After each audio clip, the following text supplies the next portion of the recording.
You are entering E&C's Pod of Awesomeness. Big week this week, Bird. I'm not even going to wait to let you just sit there in silence and then mumble your way through something. I'm just going to cut right in. I'm not going to give you the opportunity. Is it a big week? Because this week, it's a big week because it's a big get, and it's your get, Bird, man. You're up to 5 now. I think I'm on a get streak. I've been getting like a madman. You've been getting it good. That's not the right song, is it? No, it's not. Doing it well. Yeah. Doing it well. Doing it well. Who's and that? Who that was, knew that right off the L- bat that was LL Cool J. Yeah. Ladies love Cool J, brother. I need and I think they do love around Cool the J. way, girl. That's the one for me. Discovered by Rick Rubin. You Was he wouldn't have really? thought that, would you? Yeah, Rick Rubin, man. Rick Rubin was on the ground floor of hip hop in terms of Run DMC. He's the one who got Aerosmith and Run DMC together while he was producing Slayer, Rain in Hell. Yeah, I mean, Raining Blood, Rain in Hell, and South of Heaven, you know, all that stuff. Anyway, I'm not exactly sure of which one he produced, but I think it's the second Slayer album. Anyway, while he's doing that, he's putting together, you know, the Beastie Boys album. That's him, man. Yeah. Him and Russell Simmons. That's crazy. And in case you can hear beeping in the background, it's the bane of my existence. It's my smoke detector in the apartment, and I've changed batteries, and I've tried to pull the thing out of the wall, and it's still beeping. So if you hear it, that's why. And it might be why I'm a little more agitated today, because I feel like Clark Griswold with the last bulb in Christmas Vacation. And I don't know what to do. Well, actually, I could grab a baseball bat and beat it up like I want to beat you about the head and neck area, and it still won't stop. Well, here's the thing. It's not actually, and I'm just going to come clean here. It's actually not even your little smoke detector there. What I did was I broke into your place, and I had an alarm West system. Wing? Well, I had a little system installed so that it beeps every 30 seconds. So that's your allotted time to talk. And when you go over that 30 seconds, that gives me free reign to jab you in the eyes with a butter knife and then rake your back with a cheese grater. That's very ECW of you. Well, here's the thing. Do you have a little camera on that too? Can you see what I'm doing right now? What? You don't want to see what I'm doing, Birdman. Yeah. Yeah. So that's happening. We got a big week, Bird. Yeah. I don't know how much more to state that. You're dipping into your TNA pool. You dove in the deep end of your TNA-ness. You're just swimming around in your impactness. Stop saying that. Your owl logo gets. That wasn't owl. This is pre-owl. I know it wasn't then, but it is now. Yeah. This was an owl. This was panda. Completely different species. What's with the owl anyway? What is that all about? I guess it's the symbol for the new company that owns TNA. I think okay. Well, nothing screams wrestling like an owl. Yeah. So yeah. I don't know. I really. So quit saying that. You're mad. You're mad at me for saying that your TNA gets. No, because they're just. Where did you meet all of these folks? They're just my friends. Yeah, but where did you become friends? Doesn't matter. We're friends. Exactly. You're avoiding it. You're just jealous. Well, my gets are huge. Huge gets. Huge. No, you got good gets, man. Yeah, they're good gets. I'm still at about 12, and you're at about 5. So that's cool. No, I think I'm in the lead. Pretty much. No. I think what about that's right behind it. Completely off topic here. What about the helicopter thing with Shane McMahon? So when I heard that, I just assumed that Shane decided he wanted to take another crazy bump. Yeah, and just took the pilot out and just here we go. Although not surprising at all that he was just like, it was no big deal. It was a little, it was unnerving. Yeah. He didn't even want to admit that he was nervous. Yeah. He didn't want to say those words because I saw the news the news anchor. So were you nervous? Well, I wouldn't say nervous. It was unnerving. I was like, you son of a bitch. You don't even want to admit you were nervous. Yeah. He was just kind of standing there, just like looking around. No, not even like a hint of sweat on his brow. Nothing, right? So it's just funny how he doesn't get rattled. But what if glad he's okay? Yeah, Geez. We should say that. Yeah, I'm glad he's okay. Yeah. But how about what if he was like, what if he was mocking the helicopter pilot? Well, there's a good chance that happened, but also if I were anywhere near, like, let's just say I was stand-up paddleboarding in Gilgo Beach or wherever it was that what they went down. If I just happened to see that bird go down and I'm like, hey, let me go rescue some people because that's the kind of guy I am. I'm going to go stand-up paddleboard over there with my amazing core strength. Let's see. And wait. It's Shane-O. And while he's like all, flustered and everything and making sure Mario the pilot's okay, I just walk up behind and go, mock.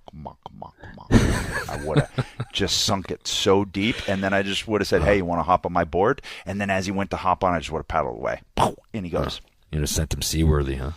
Yep. Huh. Yeah. But seriously, though, I'm glad. No, man. Yeah. He's a great buddy, and I'm just glad he's okay. Yeah. But that being said, once I found out he was okay, I would have mocked him. It would have been good on the news conference to walk up behind, all of a sudden his hand comes in, it's like a mock. Just deeply in, he would have been so mad. Like, do you think he would have been that it might have ended our friendship? Wait, do you think he would have been mad or unnerved? Yeah, probably unnerved. It would have been unnerving to him. Shane-O. Shane-O Mac, the only guy who can come through a helicopter crash unscathed. Like, seriously, think about that. Say that on paper. Like, write that down. Just write those sentences down. Yeah. I was in a helicopter crash. My name is Shane McMahon. Of course you weren't hurt. Shane-O. So what else do you got to say for yourself? What else do you got to spit out of that beak, bird? You want to hear the gospel of the bird? We need some sound effects for that. We need some kind of intro music, some kind of, even if it's, the Twitter chirp or something. It can't be a large, strong sounding bird. It has to be a little.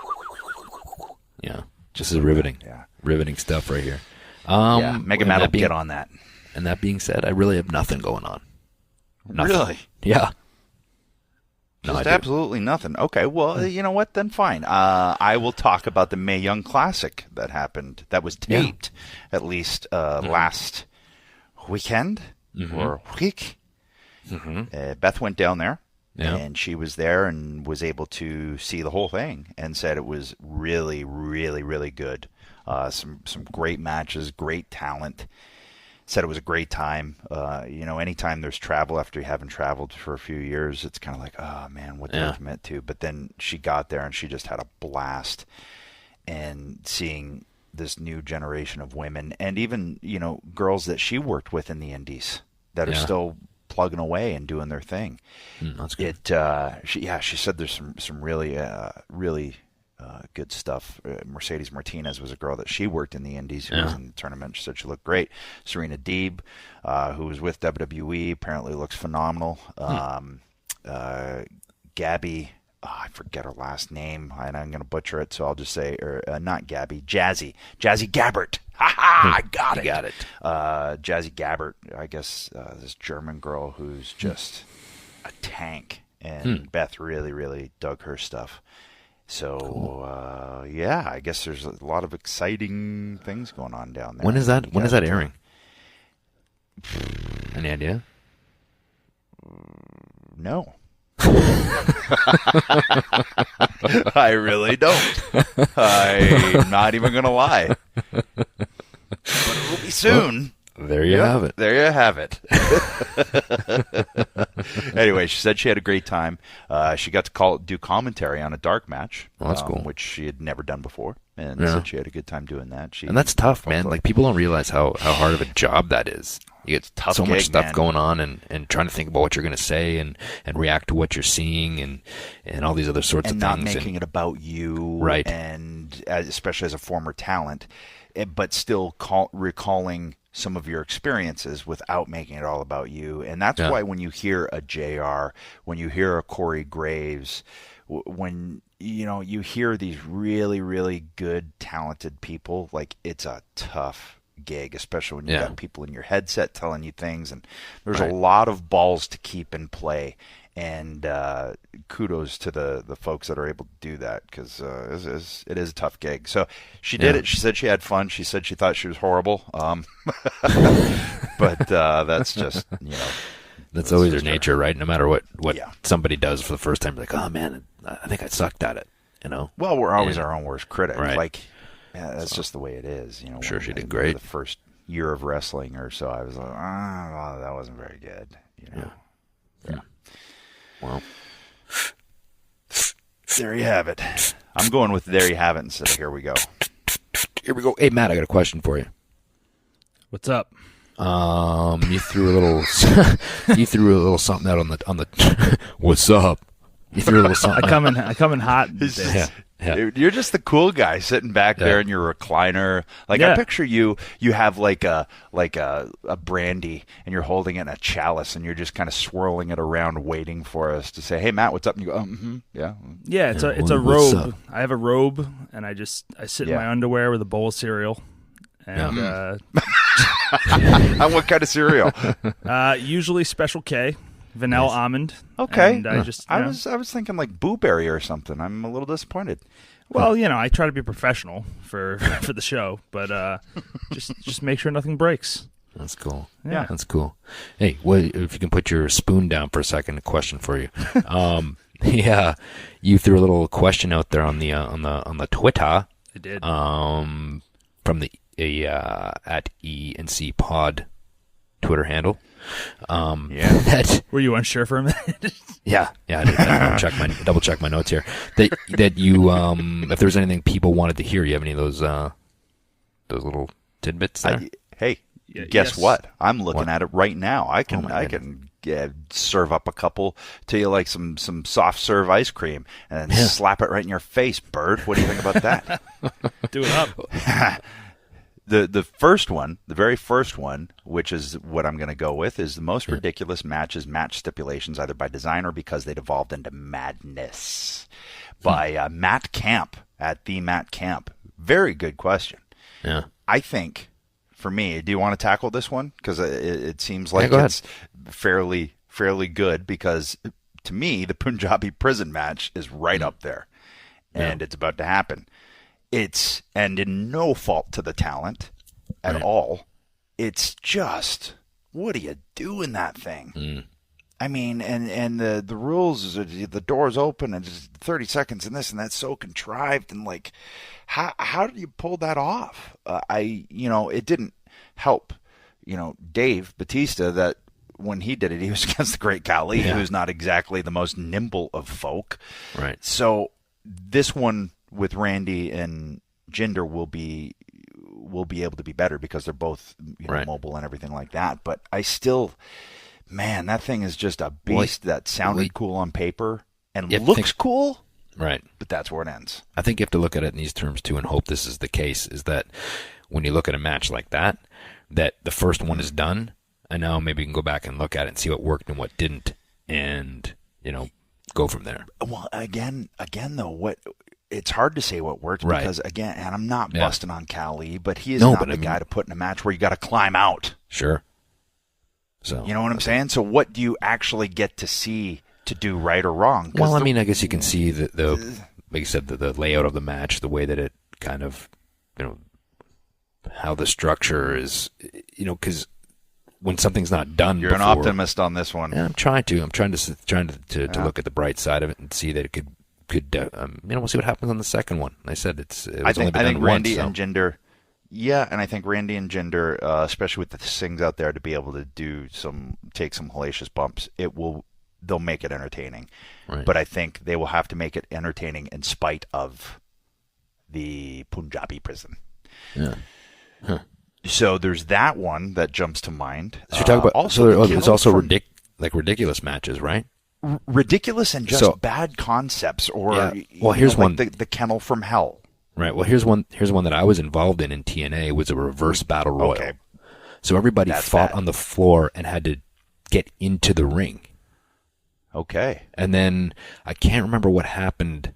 Honestly, can't remember the rules. It was so stupid. I just remember that we had to get into the ring somehow, and then I think it was some sort of elimination from there. I think it was a very, like I said, it was confusing to the people that were doing it. So if it's confusing to the people that are doing it, imagine how it is to the audience that's trying to follow it. So exactly. I just remember this like reverse battle royal. Why am I fighting to get into the ring? And there's another elimination when you get in there. It was so like too much going on for, like I said, for even the talent to understand it. So I'm going to throw you on the grill here. Whose little booking nugget was that? I don't know. Honestly, it could be maybe Russo. Maybe I don't know.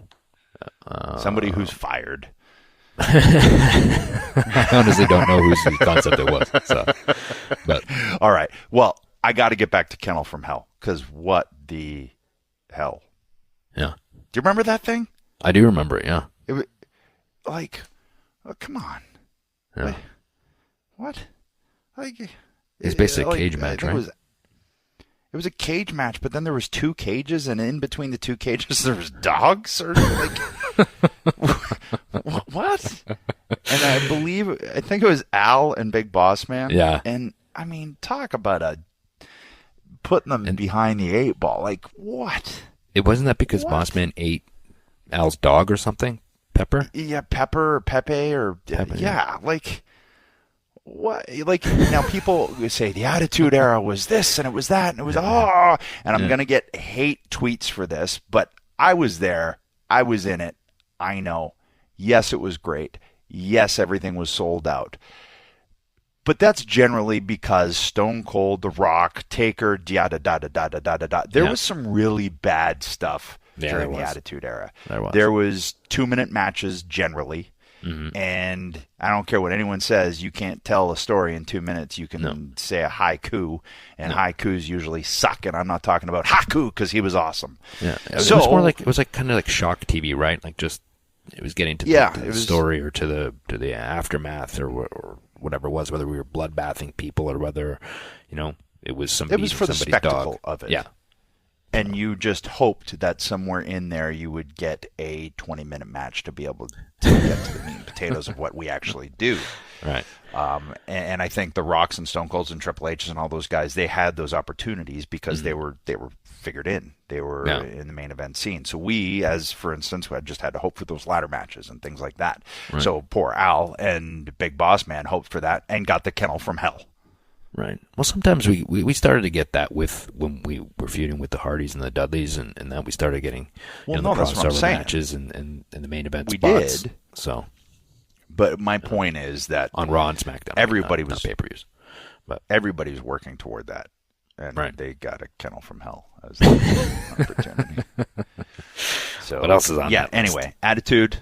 It wasn't all roses and unicorn rainbows and leprechauns and pots of gold. Yeah. That's all I'm saying. Yeah. What else on that list? Let's see. I mean, Mega Matt's on it. I'm on it. There's Tommy from Theo Drug Habit. There you go.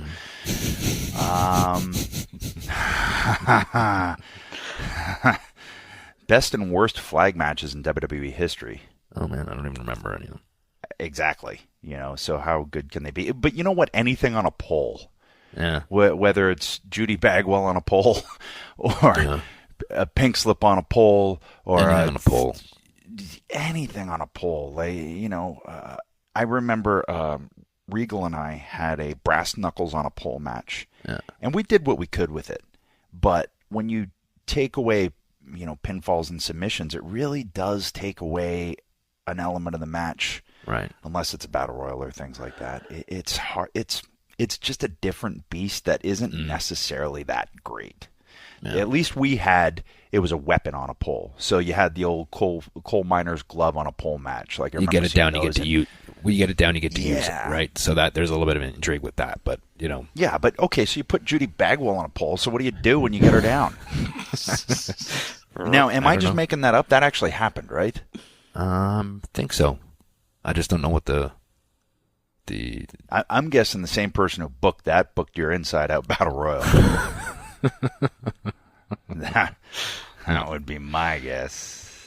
Yeah. Edge and Christian should do Tales from the Attitude Ruthless Aggression Era. I would love to hear stories from their POV. That's point of view, Bird, in case you were wondering. Was Ruthless Aggression an era? Or was it just like kind of... I think it's being called that now. Really? But they're two separate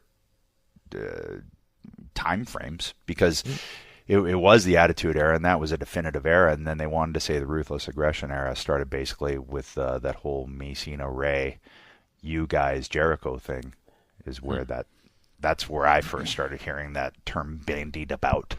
I didn't realize it was an era. I just thought it was like a...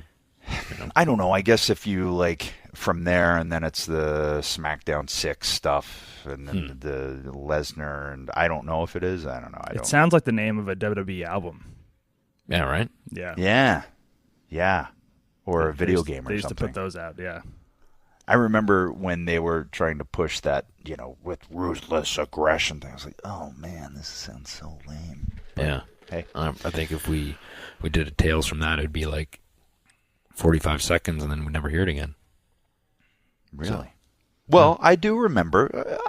Hold on a second. I'll remember the kickoff of that, I think, was a cage match that Jericho and I did in Indianapolis. Mm-hmm. And I remember that we were set to go to SummerSlam, and there was talk that Fozzy would be in Jericho's corner, his band, and Ozzy would be in my corner. I think you talked about this before. I don't think I did. I think you did. Matt, did he talk about this? I don't remember hearing it. Yeah, see, there you go. I've probably talked to you about it, you dumb. Pretty sure. Trying to tell our listeners, the hosers. Okay, tell them again. Tell them again. You think I talked about this in the tag team episode, do you? I think you did. In the tag team episode, you think I talked about this? I do. I think you're wrong.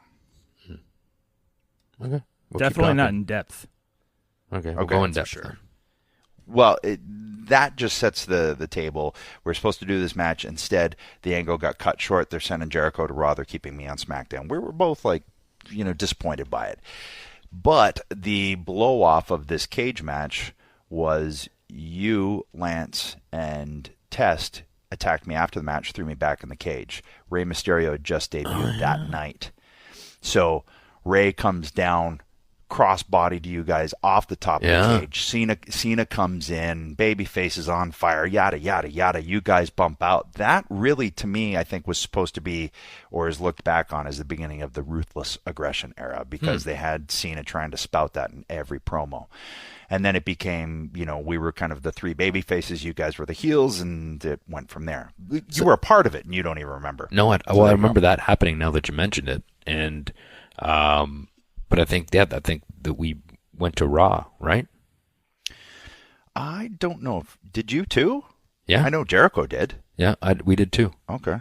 Yeah. Well, from there, the rest of us, then I think I went into deals with, Angle and then we had, Ray and I teaming, and Cena started doing his Thugonomics thing, and then you had Brock. So I think it was more of a SmackDown Ruthless Aggression thing, but I don't know if it's necessarily an era. Anyway. Yeah. It can't be an era if it was just one show doing it.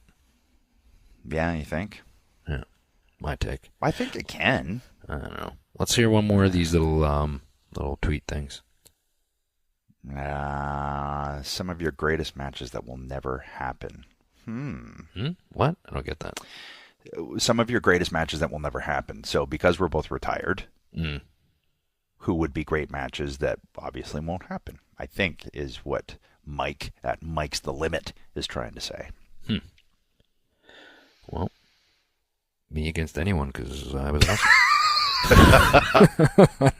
What else I could say. So there's not anyone in particular that you would go, okay, this would be cool. Because I'll tell you, I get asked this a lot, and I'm like, I try not to think about that because it's not going to happen. I can't do it.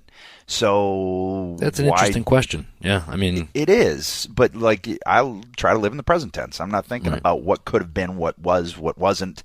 Yeah. But if you're actually being asked it, maybe we should answer it. What do you think? Sure.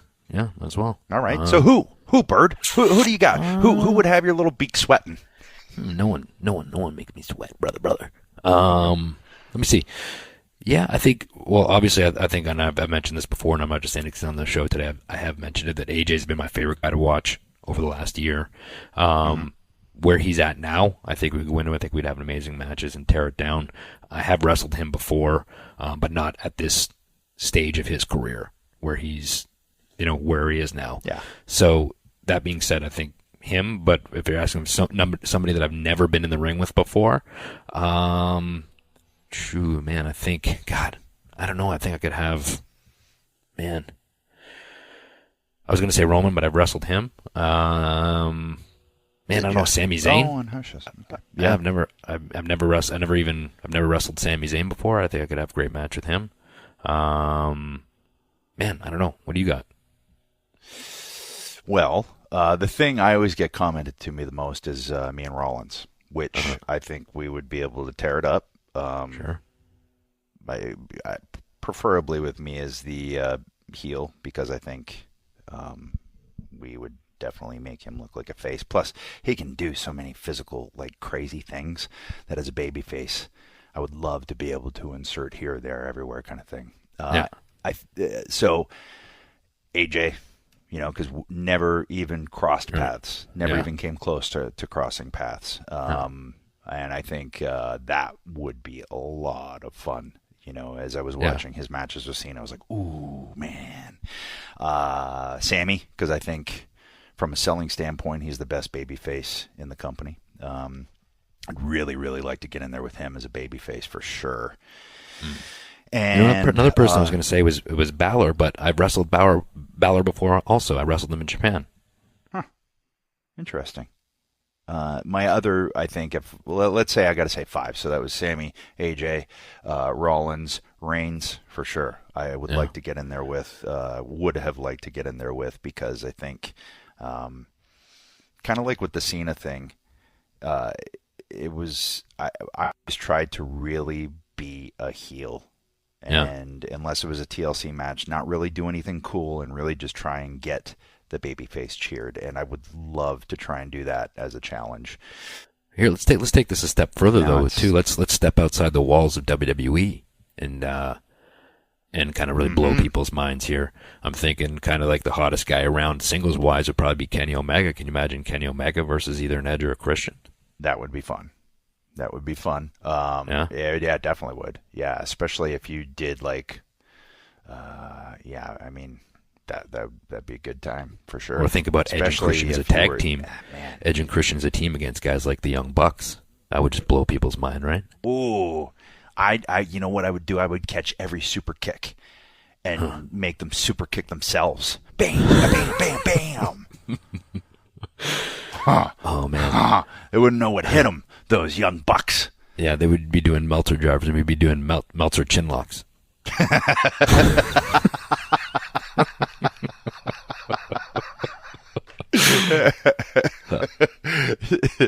I also saw, speaking of Haku earlier, the Gorillas of Destiny against War Machine, and I really liked both teams. Yeah?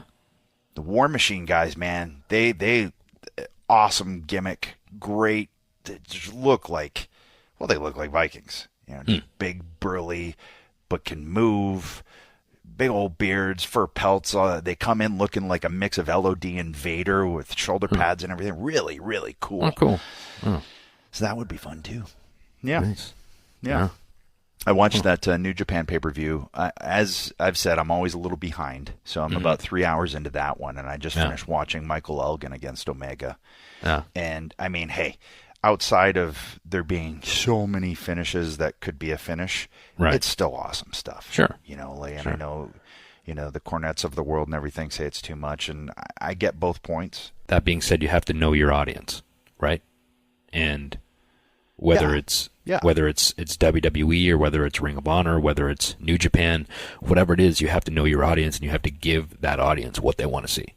Well, and that's why a guy like AJ has been able to adapt and acclimate himself to every place that he's been. Again, not just touting him because he's our guest this week, but Rey Mysterio is another guy that was always amazing at that. You know, you watched him in Mexico, and you know he's a luchador, and then you watch him in WCW, and he was brought in for the cruiserweights and ECW as well. But he was brought in to be the linchpin for the cruiserweights. Right. The true sign of a good worker is anybody that can adapt to any style and any audience and know the audience and give them what they want. Yeah, and when Ray got to WWE, he changed his style to fit. Right. You know, he made it more. There was still the amazing Ray stuff, but he threw in forms and kicks that uglied it up and muddied it up and made it look, you know, the term we always use is sandpaper, make it look like sandpaper. Yeah. And he was so much fun to get in there with. But the guys like that are the guys that can work anywhere. Those are the pinnacle kind of thing. Yeah. Yeah, for sure. Yep. For a pay-per-view, how big does catering get for that event compared to a weekly TV show or house show? From Christopher Labutsky.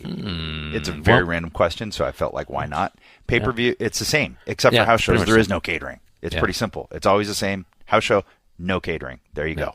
Well, there's drinks and refreshments and stuff like that. But yeah, when you go to TV or pay-per-view, it's basically the same thing. But food. Now I think there's actually WWE has their own catering that goes with them from city to city, whereas in the past they just had it in every city. They had they would, I guess, hire a place to come in locally. Yes, we've already spent too much time on this. There's not on house shows. I'm just saying. There's not on house shows. Milwaukee at the time was notorious for Did you hear that beep? catering. Did you hear that beep? That's your time up. Your time is up on this. Nobody cares after that. I love catering in Milwaukee. The way it is, That's all I'm saying about it. Move on. Okay. When are you going to throw a bone to Mega Matt? Hashtag push Mega Matt. And thoughts on axing Talking Smack? I mean, we always throw him a bone. Yeah. No, what do you mean push Mega Matt? He gets mentioned on the show. Isn't that enough? Listen. You know, we've given him an identity.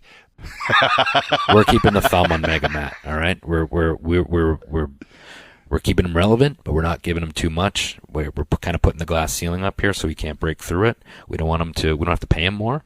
So we like kind of keeping him where he's at. Yeah. You know, not too high, not too low. And but I will say, yeah, he's always going to be figured in. He's always going to be figured in. We just don't. Matt's always going to be figured in. We just don't see him as a top guy. He's a good hand. He's a good hand. He's a good hand. Yeah. Yeah. So. My ceiling is Sunday Night Heat. Yeah. Or if somebody on a debut needs a good win. But this Twitter account is Matt McKnight at McNutt45. So I think maybe it is your burner account. Yeah. You beater. Little troll. Yeah. All right. What is the greatest gimmick match of all time? What is the worst? We've already talked about a couple of the worst, but let's go with best. What do you think, Bird? Best gimmick match of all time. Man, TLC. Yeah. Gotta say it. Yeah. That or just the ladder match, which is kind of the precursor to TLC, right? But I'm a little biased, but I think they're the most entertaining. Yeah, for sure. It's more entertaining than, let's say, a scaffold match, which sounds whoa, but they are no good because you got the Midnight Express and the Road Warriors barely able to move, right? And then Cornette breaks his leg taking him up off of it. Yeah, for sure. It's was the worst part of that because I think we already kind of covered this, right? That basically we covered the worst, the best. So I would say that I think Hell in a Cell is also a very cool concept. Yeah, I also like. I just like a cage. I just like the straight up cage match too. I always found them just entertaining, and you could just have fun with them, and Well, a cage match is great in that there's a good out. No one really gets in terms of character wise. Nobody, like as with Jericho and I, our blow off was a cage match, and I got out of the cage. Yeah. So that way he's still strong, quote quote, going to Raw, and I'm still strong. Right. Well, I did like it too when they changed it to either you get pinned or you could climb out and touch the floor. Either way, because then it added, like we talked about before, adding extra drama. So getting that escape over or through the door, and then also you get false finishes with the pins, right? So it made it doubly dramatic, which I liked. Some of my favorite matches were cage matches, actually. Yeah. We had some tag ones with the Hardys. I had a singles cage with Matt that I really enjoyed. I had, one with Jericho, one with Kurt. I really, really enjoyed. You and I wrestled in the blue cage in England against each other. We did. Oh my God, that thing at hurt. Rebellion, brother. Oh, yeah. I remember they had to put it on early because the thing took forever to put up. So they had to it was like the first match, so they could already have it up, so they could just tear it down. Yeah, and it was a beast. Yeah, it was cool actually to be able to say, because we kind of grew up in that era of Hogan and Bundy, Hogan, Orndorff wrestling in this big blue cage, and so it was kind of cool to be able to get in there and have one in there, but it hurt so much, it hurt, and it didn't make much noise when you hit it. It didn't make any noise. It was like the Elimination Chamber. It hurt really bad, but doesn't translate to the audience. I remember, though, that was, to your point, the cage that we grew up on. So I remember Hogan and Orndorff with the simultaneous finish on Saturday Night's Main Event. Hogan and Bundy. And I also just, while we're in the match, I was in my LJN toy ring with the toy cage, just going, okay, what have I done before with my LJN figures, and what can we do that I've had, the Dynamite Kid and Bret Hart do with my figures? And that's where we came up with the nut, the little Saccola spot. So basically, the tape finish, your feet together. The finish was, I climbed over the cage, was on my way down, looked like I was about to win. If I was smart, I would have just jumped from the top to the floor, but I wasn't smart. So I started climbing down, and you reached through the cage, grabbed my feet, pulled me in between them, and nutted me. And then you took your wrist tape off and taped my feet together, so I couldn't get them back out from through the cage. You climbed over, and I also fell back where I was trying to touch the floor, and my fingertips were like half an inch from the floor, where I couldn't even touch the floor with my hands. Remember? Yeah, got but that shot anyway. So. And then as I pulled myself up to try to untape my feet, you were climbing over, and you jumped down and you clotheslined me, and you hit the floor, and I kind of bumped back, and I was laying there hanging as you had hit the floor, which was kind of a cool visual. Yes. Yeah. You tried to let everyone know about your core strength with your sit up, and I went, Yeah, I do remember. I think it was on the plane ride over. We talked about that finish. I was like, all right, this is completely different. I've never seen that before. So let's see how it works. And I think it worked out pretty good. But we should probably move on here, huh? Because it's getting. You think so? Yeah, I think so. I think the anticipation's built enough. I think we should move on. All right.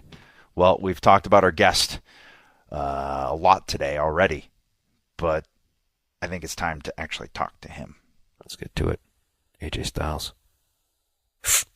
Hold on, there's only one man that could properly introduce the phenomenal one, and that's me, Stone Cold Steve Austin. Blah, blah, blah, blah, blah, blah. No, they don't want none. What? They don't want none. They're looking scared. What? No, they don't want none. We some Southern boys with the farmer strength. Ain't nobody man enough to feel the pain. And you could be next. You're a dumbass, 'cause ain't nobody breaking my stupid neck. No, they don't want none. What? They don't want none. What? They don't want none. What? They don't want none. What? They don't want... I don't want none more of this. I'm out of breath.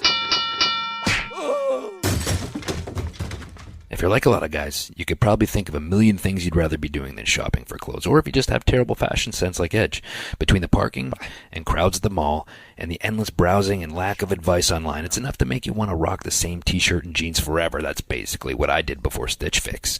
But you can't, so let me tell you about Stitch Fix Men. Well, Jay, you're not going to be able to say that my fashion sense is bad anymore, because my personal Stitch Fix stylist, Gretchen, has hooked me up. And they've reimagined how to find and buy clothes, and you never even have to leave the house. It's that easy. You just go to stitchfix.com and tell them your sizes, your favorite type of clothes, and how much you want to spend. Your personal stylist then gets to work hand-picking new clothes for you based on your style and budget. See me, I was wearing white puffy shirts and whatnot, and you know what?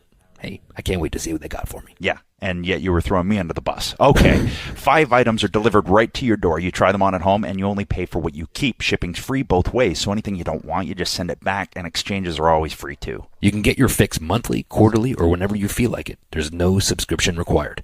It's easy. The shipping is free. Why not give them a try? I promise you, you'll be hooked. It got Christian out of puffy shirts. So get started now at stitchfix.com/awesome, and you'll get an extra 25% off when you keep all 5 items in your box. That's stitchfix.com/awesome to get started today.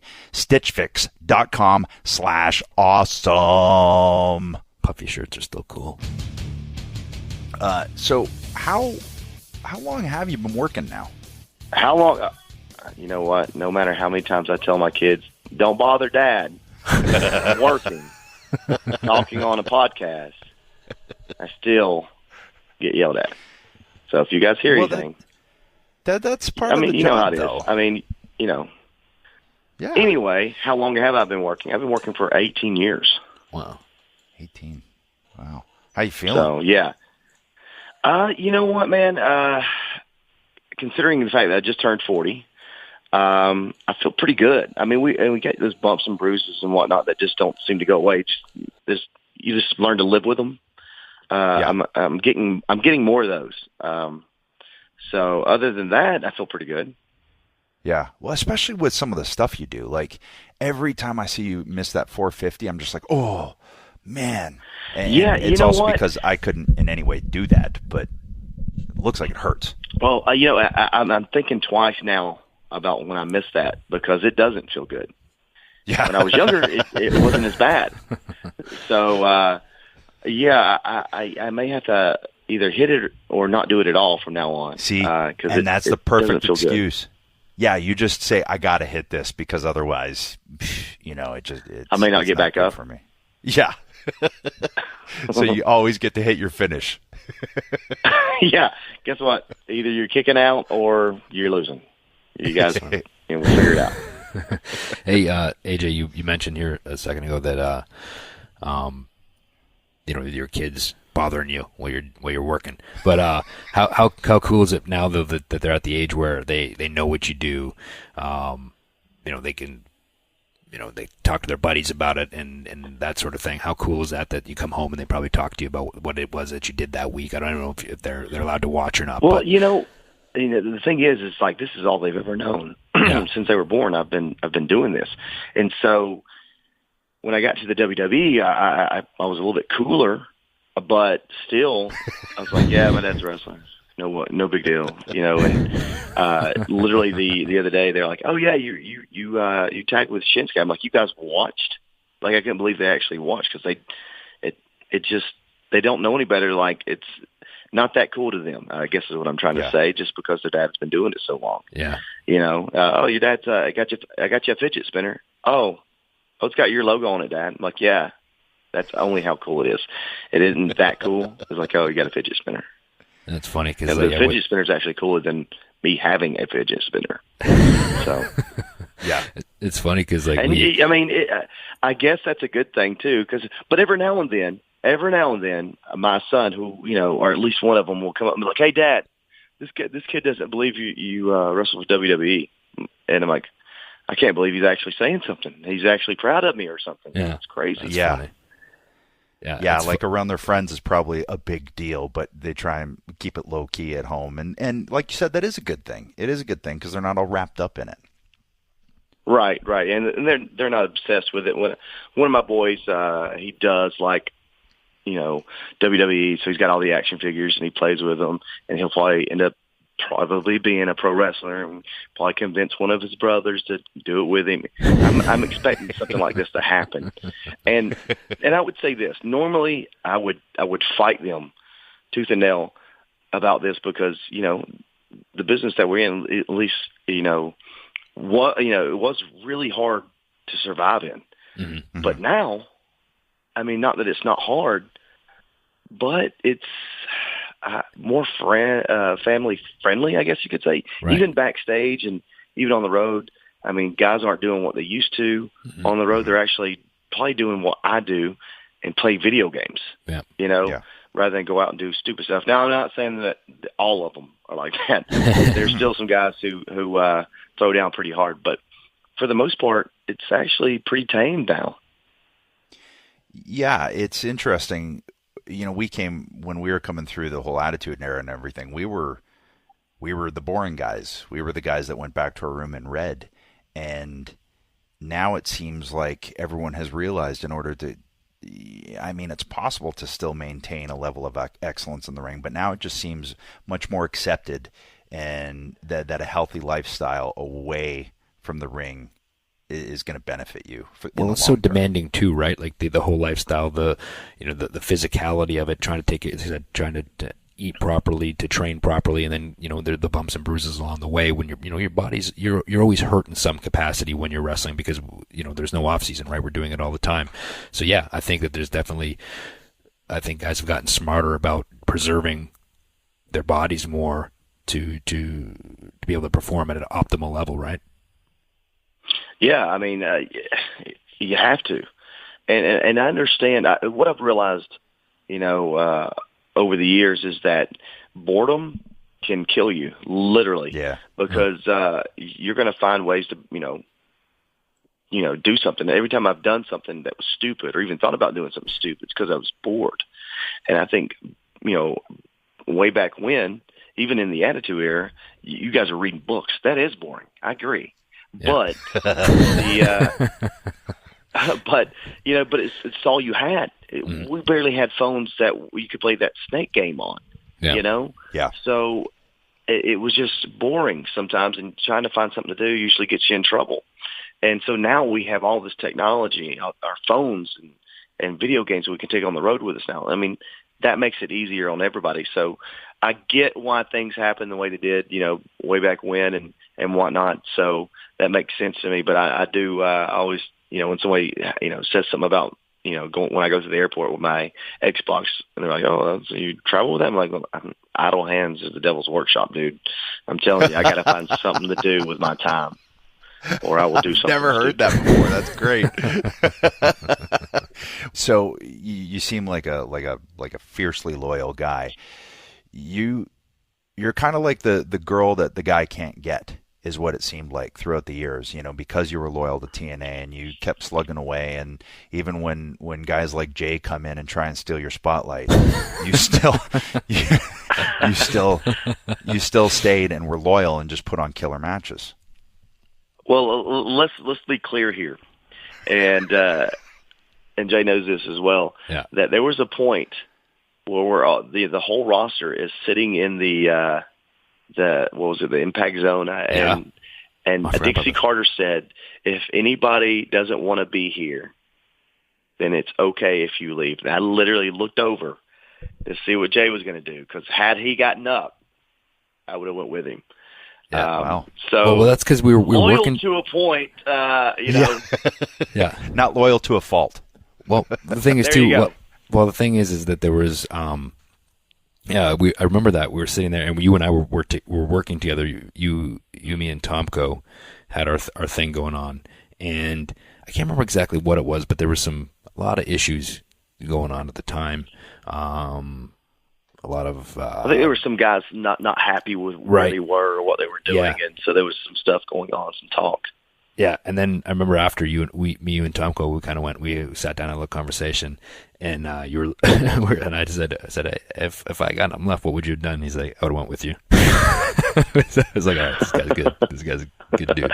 So seriously, I was waiting.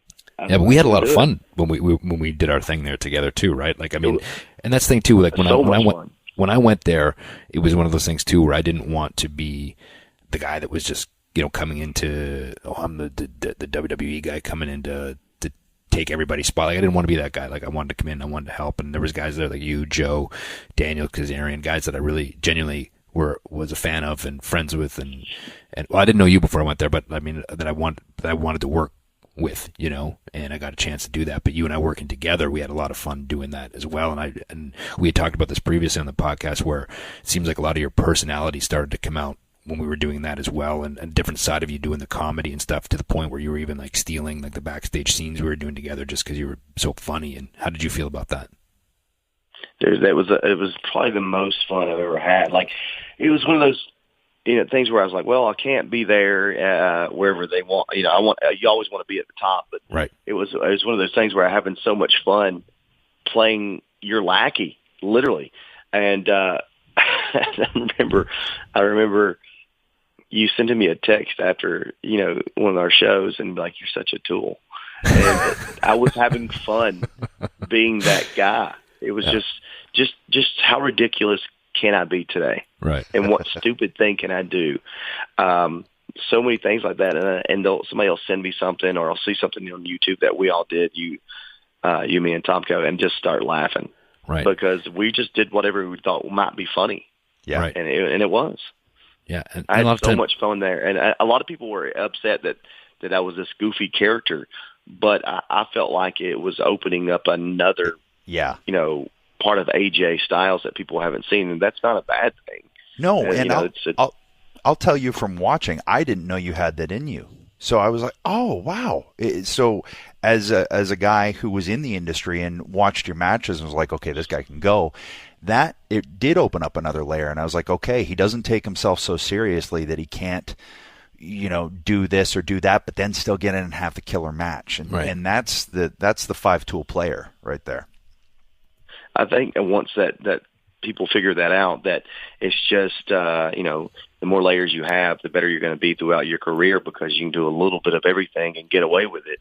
Where if you are just one single type of person, it's, at some point that may get stale, Yeah. So to have a bunch of layers, as you say, like, that's a good thing. Yeah. So you stay through with TNA and you stay on. And what was the tipping point for you where you said, okay, you know what, I think I'm going to try other things? Well, I mean, what we do is, this is our business. This is what we do for a living. This is how we, earn a living. And a lot of people don't understand that. Mm-hmm. The older I get, the more that's important to me. Now, and I say that, but don't get me wrong. Like, I take, a lot of pride in what I do in the ring. But at the end of the day, if I'm not supporting my family, then why am I here? Mm-hmm. And so it came down to a money issue, and they were having problems, but that wasn't my problem. I contributed the best I can and did everything I could to help make TNA a good company to work for. Mm-hmm. And they used their money and terribly. They just didn't know how to manage money. And so they basically, after I won the championship, and we knew we were in negotiations, and we just extended my contract till December. It was up in August. We extended it to December, and they had me win the championship. And I remember the day before Thanksgiving, I was over at a friend's house just having Thanksgiving with them before I had it with my family the next day. And they called me. Big John called me and said, we're going to have you drop the strap. I'm like, okay. It did. I don't know if he was trying to scare me or whatever it was to sign. I was like, okay. Yeah. And negotiations were going on. I dropped the strap, but I think they still had a feeling that I was going to stay. And in my head, I go, this is probably not going to happen anymore. This is probably my last match I've ever had here. Mm-hmm. And I actually said something to the fans and told them I appreciate it, but I still don't think they thought I was actually going to leave. Right. And it came to a point where Ring of Honor was having a show in Nashville, and we were trying to decide what I was going to do. My Bill Behrens and I, who helped me agent through this the wrestling stuff, and I said, you know what, I'm not going back. I said, just call Ring of Honor, tell them to put it out there that I'm coming, and so they could put it on the internet and everything else that I was going to be at the show, and that's how TNA found out that I wasn't working with them. I mean, our contract was up, but that I was done negotiating. And wow. I mean, it was a scary thing because this is the job I've had for the last 11 years, and I just felt like it was the right call, and wasn't sure what was going to lead, but it was the whole principle of the thing that you can't just treat somebody like this and think they're going to stand by your side. And well, it's so, interesting. Despite the money they may or may not have came up with. It was just, you know what, I got to move on. Well, it was scary.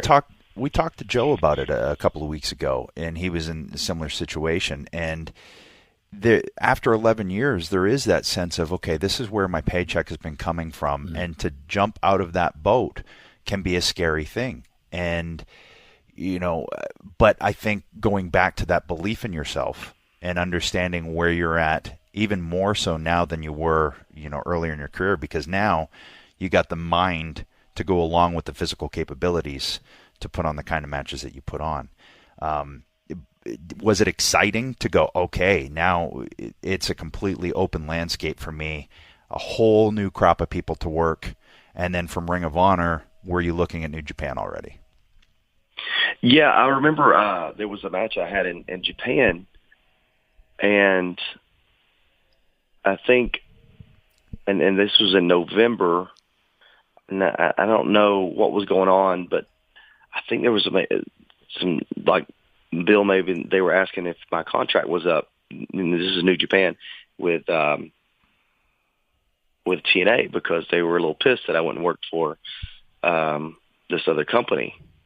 And in Japan, they're like, no, he still works for TNA, so can't really talk right now. But he doesn't work for him, just so you know. And because he thought that I was working for this Japanese company, I was like, no. And so we were waiting for that to be up so that we could, you know, talk with them, you know, about coming over to New Japan. And it took about 4 months to get everything going. And that turned out it was very exciting. These 4 months that I had with, you know, Ring of Honor and doing the Indies, and it was kind of, I didn't realize I was that big of a draw to the independents, and I didn't know anything about it. It's like I've been in this TNA bubble for so long, I didn't realize what was out there. Well, here's the thing too. I was to say, what's that? I was going to say that, you know, you and I had a couple of conversations too when you were finished up with TNA, and I remember having a specifically about, you know, where you were kind of going to go to and what you were going to try to do, and the thing that I always appreciated and respected was that you knew your worth. And I think sometimes performers don't necessarily maybe know their full worth, right? And you're going to stick up for yourself and you know, just be like, okay, you know what? Well, I'll just take what you give me then. You know what I mean? And I think that's sometimes the wrong way to go about it. And I think with TNA, because you were fiercely loyal to them, maybe they thought they could, I don't want to speak for them, but almost take advantage of you in a sense that oh, he's going to be here anyway. You know what I mean? So, but you knew your worth and you stuck to your guns, which I respected. And I remember too, you and I having a conversation. I said, well, you know, now that you're out of contract with them, maybe I'll bring it up to some people in WWE, which I did. And at the time, the Performance Center had just opened up in Orlando, and I don't think they maybe even knew the whole landscape there, how that was going to work with filtering in talent. And I think that was still kind of a work in progress as well. And for whatever reason, it wasn't, you know, well, we'll bring it up and see what happens, and nothing really happened from it. And in hindsight now, looking at it, I think that it's weird how things work out. I mean, you went to New Japan, and you became the champion there, became a top guy there. We're having amazing matches, and in a weird way, that helped you more than ever being the top guy in TNA could have helped you. Absolutely. And I forgot about that. It's like I did reach out to WWE and let them know that I was not under contract with TNA anymore, and never really heard anything back. And it's just one of those things like, okay, you know, let's keep rolling. Keep doing what I'm doing. Yeah. And so, but you're absolutely right. Everything that, you know, happened the way it was supposed to. I really believe that. And I had so much fun on the Indies and meeting so many people and having great matches with these independent guys and sharing the wealth of knowledge that I had with those guys. And that's fun for me.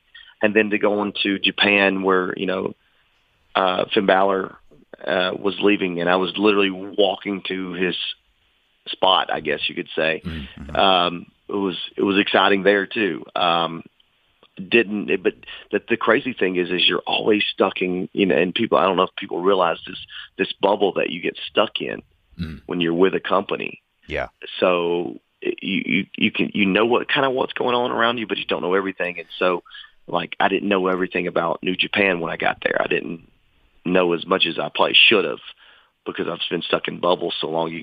But it was such a pleasure and so much fun being there to walk into the whole Bullet Club thing. That was pretty amazing. Well, to walk into something and then to elevate and come through on your end is something to be said for that as well. Like, there's not a lot of Gaijin foreigners that become the champion over there, correct? Yeah, it's especially at the time, the last guy to be Gaijin to be champion was Brock Lesnar. Mm-hmm. I believe that was 5 or something, maybe longer, many years before I'd gotten there. Mm-hmm. Yeah. So, and normally I would never have put the championship on a Gaijin to come over as soon as he came over, because literally I came over, said I'm here in New Japan, and the next week or next time I was over there, won the championship. I'm like, good grief, but I wasn't going to turn it down. I watched New Japan Wrestling, for a long time. Not so much once you get in another company, like you said, in that bubble, but it's still prestigious. The New Japan Pro Wrestling, it was just a big deal to me. But and I did business while I was over there. I made sure that I did my job as a heel and took cheap shots and always try to cheat, but at the same time put on great matches. And I think that the booker over there appreciate that. They understand, that there's more to it than dropping guys on their heads and doing all this crazy stuff. That, to tell a story is a pretty big deal. And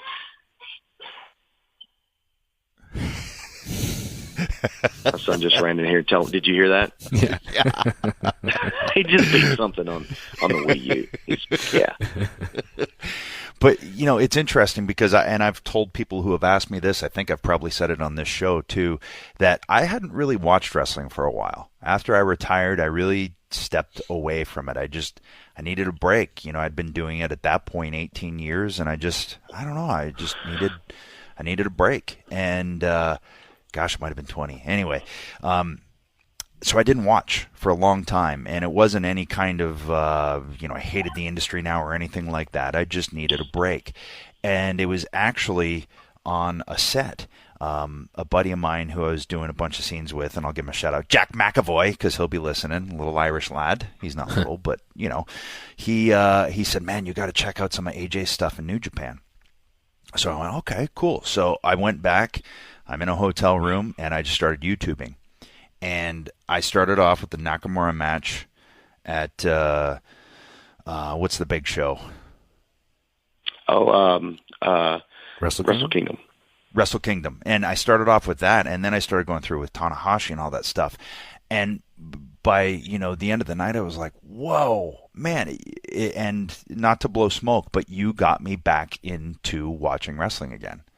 And being able to enjoy it again and go, okay, cool. I just needed that time away, but it was your New Japan matches that pulled me back in. Well, dude, and I got to give credit where credit is due, is that those 3 top stars and some definitely, I can't just say necessarily those guys, but like Tanahashi for me was unbelievable. Like he got it. Like he just, and him and I just gelled really well together. And I know Kata and definitely Shinsuke Nakamura, like those guys just were tuned in to what emotion, they could get out of the crowd. Like they got it, man. They just understood it, and it just made it easier on me. A lot of times you can't, I feel like if you want to have a 5-star match, the first thing you got to do is make people interested in it before you ever step into the ring. Right. And it was a little harder for us to do that because I couldn't cut promos necessarily that everybody would understand and whatnot. So it was the emotion that we got out of those fans that were sitting ringside. And I remember Tanahashi being in the calf crusher for a while. And I'm like, oh, come on, man. But he saw something that I didn't. Yeah. And seeing these fans, these little girls that loved Tanahashi crying in the front row, and they didn't know if he was going to tap or nothing. They were there literally crying. And so he stayed in it a little bit longer just to get that emotion out of him. And so I learned from him that night, and it was really cool. I learned from a lot of the guys that was what it was all about. And I just remember that, like, that would be one of my favorite matches just because of the emotion that we got from the fans. And every audience is different too, right? The Japanese audience is a lot different. They've become a little bit more North American in terms of reaction-wise and everything, but there's still those differences. And for Tanahashi, who's worked there, to know that, there is that learning curve, anytime you step into a different country. And they will change with who they think. Like when WWE goes over there, there's a little bit of change. Like they know they're supposed to be a little bit louder, more American style fans. But when in New Japan, it's kind of that old school feel, and you'll hear someone, out of the blue go Tanahashi, little something like that, and you could hear it. And the great thing about Japan is, like, I loved when fans did that, because then they'd hear me tell them to shut up. Yeah. And the whole venue would hear it. It was so great to be there, and I had so much fun there. You could tell you did, just in watching the matches and everything. Because you can always tell when I also matches... think that's why the Bullet Club got over so much too, is because they knew that we were just having fun. Right. Yeah. I really do. Well, yeah, and you're saying too, like, even with there being a language barrier, people get what the Bullet Club was, right, and still is that it's kind of that cockiness or arrogance or whatever it is. You can, like you said before, emotion. You can admit that without having to say words, right? And that, or like cheating or being underhanded or winning by numbers instead of one-on-one. Like, people can understand that even if there's no words said. So that's another reason why it worked, correct? Yeah. Yes, absolutely. 100%. So how does the whole, and I feel like we breezed by so much stuff in your career already, too fast. We didn't get in depth enough, but we're at this point now where you're New Japan, and how does the whole process eventually happen with you debuting at the Royal Rumble, and how does it happen, but how does it feel? Like, how do you feel going into that night, and when you hear that audience and the reaction? Is it like a sense of gratification and like, okay, see, I told you, I knew I could do it, I knew I could be here? Well, I do. Like, people don't realize how quick the turnaround was. I wrestled Nakamura at Wrestle Kingdom, and then I had another show at Corgan Hall on the 5th of January. And is that where Omega turned on you? Well, yes. Yeah, okay. But after that match, we flew home on the 6th. I didn't go home. I went to Pittsburgh and started my testing for the WWE, my physical and whatnot. And then finally got home, I guess that would be on the 7th, or maybe it was the 8th. I don't remember. Anyway, the fact of the matter is, like, that's how quick it was. And then I think I may have done one independent show, and then it was the Royal Rumble. And then they flew me into Tampa rather than Orlando to keep me hidden. And it was a crazy feeling knowing I was about to debut, not only in the WWE, but at the Royal Rumble. So, yeah, it was one of those things where I was like, God, and I know people going, what? Like, I didn't know if anybody would know who I was. I'd been gone for 2 years. Right. Almost, anyway, and now I was debuting in Orlando, which benefited me in WWE. And I remember talking to Triple H, and I go, man, yep. I just kind of texted. I think I said something like, "Yep, I'll come out number 2, no problem." Just a joke on there, but a little bit of like, man, I just want to get out there early, so it's a surprise. Yeah. And the way that they did it with coming out number 3, it couldn't have been any better. Yeah. It really couldn't have. And the reaction was unbelievable. I did not expect that. It was just, it's one of those things in WWE history that will be forever there, because it was that kind of reaction that I didn't expect. I don't think anybody expected that. I definitely don't think Vince expected that. Because I've heard stories that he's like, nobody's going to know who this guy is. Well, and you don't want him out number 3. So it definitely worked out in my benefit. Well, you talk about a bubble, and if anybody is in a bubble just because of the sheer, he heads it all. So outside of WWE, he's probably not going to know what's going on. So he doesn't know your resume and all of those things. And he's not going to be able to sit down and watch your New Japan stuff and really know what he's getting truly until you get in there and start, showing him basically. But if I remember correctly, didn't Cena also put out a tweet or something and kind of like tease that you might be there? And am I mistaken in remembering that? No, he put out it was like an Instagram of a picture of me, probably 10 years younger. And it was just odd. Like, that was the picture that he put out. Bowl cut. And I was like, I don't even look like this anymore. Like, and so I remember talking to a friend and being like, you know what? I'm going to Instagram a picture of him back when he was the prototype. And just because, and yeah, it was really odd and everything that went down, but it was pretty amazing when it finally was over. And it was one of the things, and I know you guys have been there before, it's going to be such a big deal for you that you can't wait till it's over. Yeah. And that's the way it was. Like, finally, I can just take a breath and just take it all in. What just happened? I'm actually part of the WWE now. I'm on their roster. I'm a WWE superstar now. That was cool, man, for me to say that. Well, and it was interesting to watch the evolution of once you got there. Because like I said, I don't think anyone really fully grasped what you brought to the table. So you and Jericho, team and have great matches with New Day and things like that. Then you guys go into your program. But essentially, you're a baby face, right? And I don't think they fully grasped until you started having your series with Cena, actually, you know what? I think it was the matches with Reigns, and they went, okay. Well, here's the thing too, right? We got something here. I think off the bat too, in my opinion, that the reaction you got at Rumble when you debuted obviously helped your case as far as maybe moving you along quicker than maybe they thought they would have had to. You know what I mean? Maybe they might have to build you up a little more. What's that?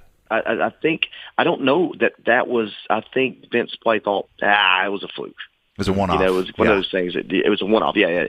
And I think when there was I had a match, and it was just a typical babyface match, and Vince going, I got tons of guys that can have that match. He goes, where's this freaking pit bull? This attack dog. I'm like, oh, you want that guy? I can be that guy. Like that's honestly, I did wrestling in high school and whatnot, and that's the type of wrestler I was. Like I got after it. I was very aggressive.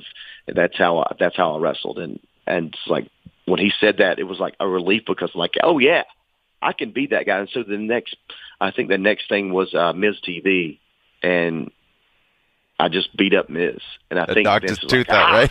That's the guy. That's the guy I want. Well, but you know what's great about that? Because I was beating up on Miz, or it was because that's the guy you wanted to see. So. But what's great about that is that he gave you that note, because a lot of times you won't get that note from Vince unless he cares or sees something. And I always tell, guys will come and ask for advice, and I'm like, well, you got to get a dialogue with Vince. You have to, because otherwise you got a middleman, and who knows what's being filtered in, being filtered out. But if you talk to Vince yourself, oh man, there's a situation. We're used to it. Everything good? Yeah, well, yeah, but I told her she was coming in here, and she's probably going to try to put makeup on me, and I made her brother take her out of here, and yeah, that's what happened.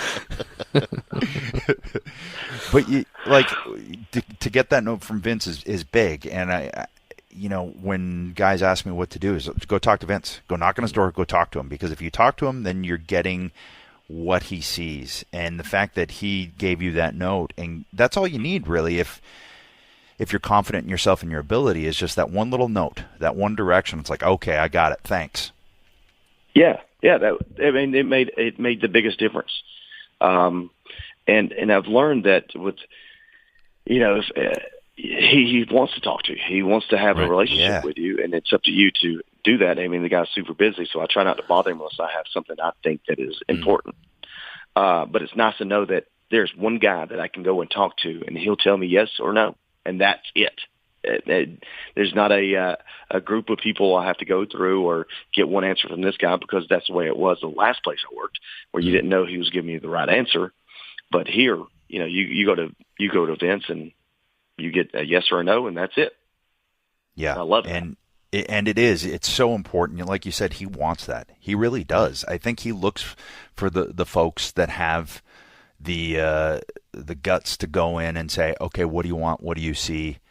Or if you have ideas, say, I have this idea. And that to me is one of the most important elements of succeeding there, is really getting that dialogue open with that guy, because that way he's going to know what type of person, what type of employee he's investing in. Because otherwise, how much are you going to invest in someone that you don't know if they got the guts to even just go talk to their boss?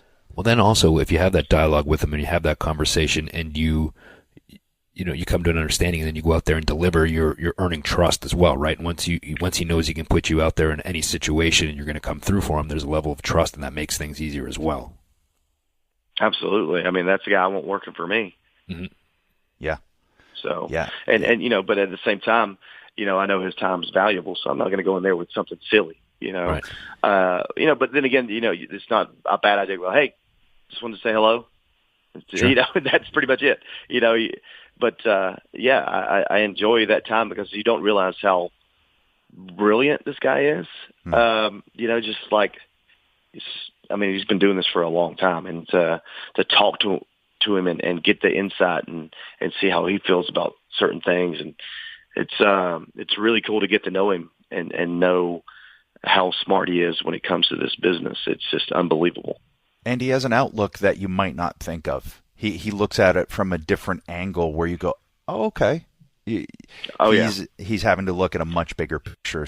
So then you start to understand. And at first, there were times where I was like, I don't really get that. And then you start to see the bigger picture and all of the different things that go into WWE and the massive, machine that it is. And it's like, oh, okay. He's having to take that into account and that into account and that foreign market into account. And, the action figures over here and the garbage cans and bedspreads over here. Like, there's a lot of different things that go into decision making there, and it all basically boils down to him. Yep. And that's not a bad thing. No. So from the Rumble, you find yourself, you're heading up to your first WrestleMania against Jericho, and it's in Dallas in front of the biggest house ever. What's going through your head? I mean, it's become such a big deal. Like, not only is it going to be the biggest WrestleMania ever, it's my first. So. Yeah. It's one of those things like, God, I just wanted to be over. I just wanted to hurry and get over, and so I can enjoy the fact that I can say I was in at WrestleMania and had a match there. That's what was going through my head, because I guess it being my first one, and I'm not one to get stressed out, but I was a little over anxious to get it over with so that I could enjoy it, and so there was a little stress there.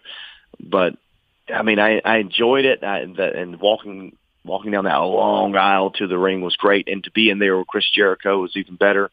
It was an amazing, time for me. But again, it just goes back to that. God, I just want it to be over. As crazy as that sounds. Instead, I probably should have enjoyed the moment a little bit more.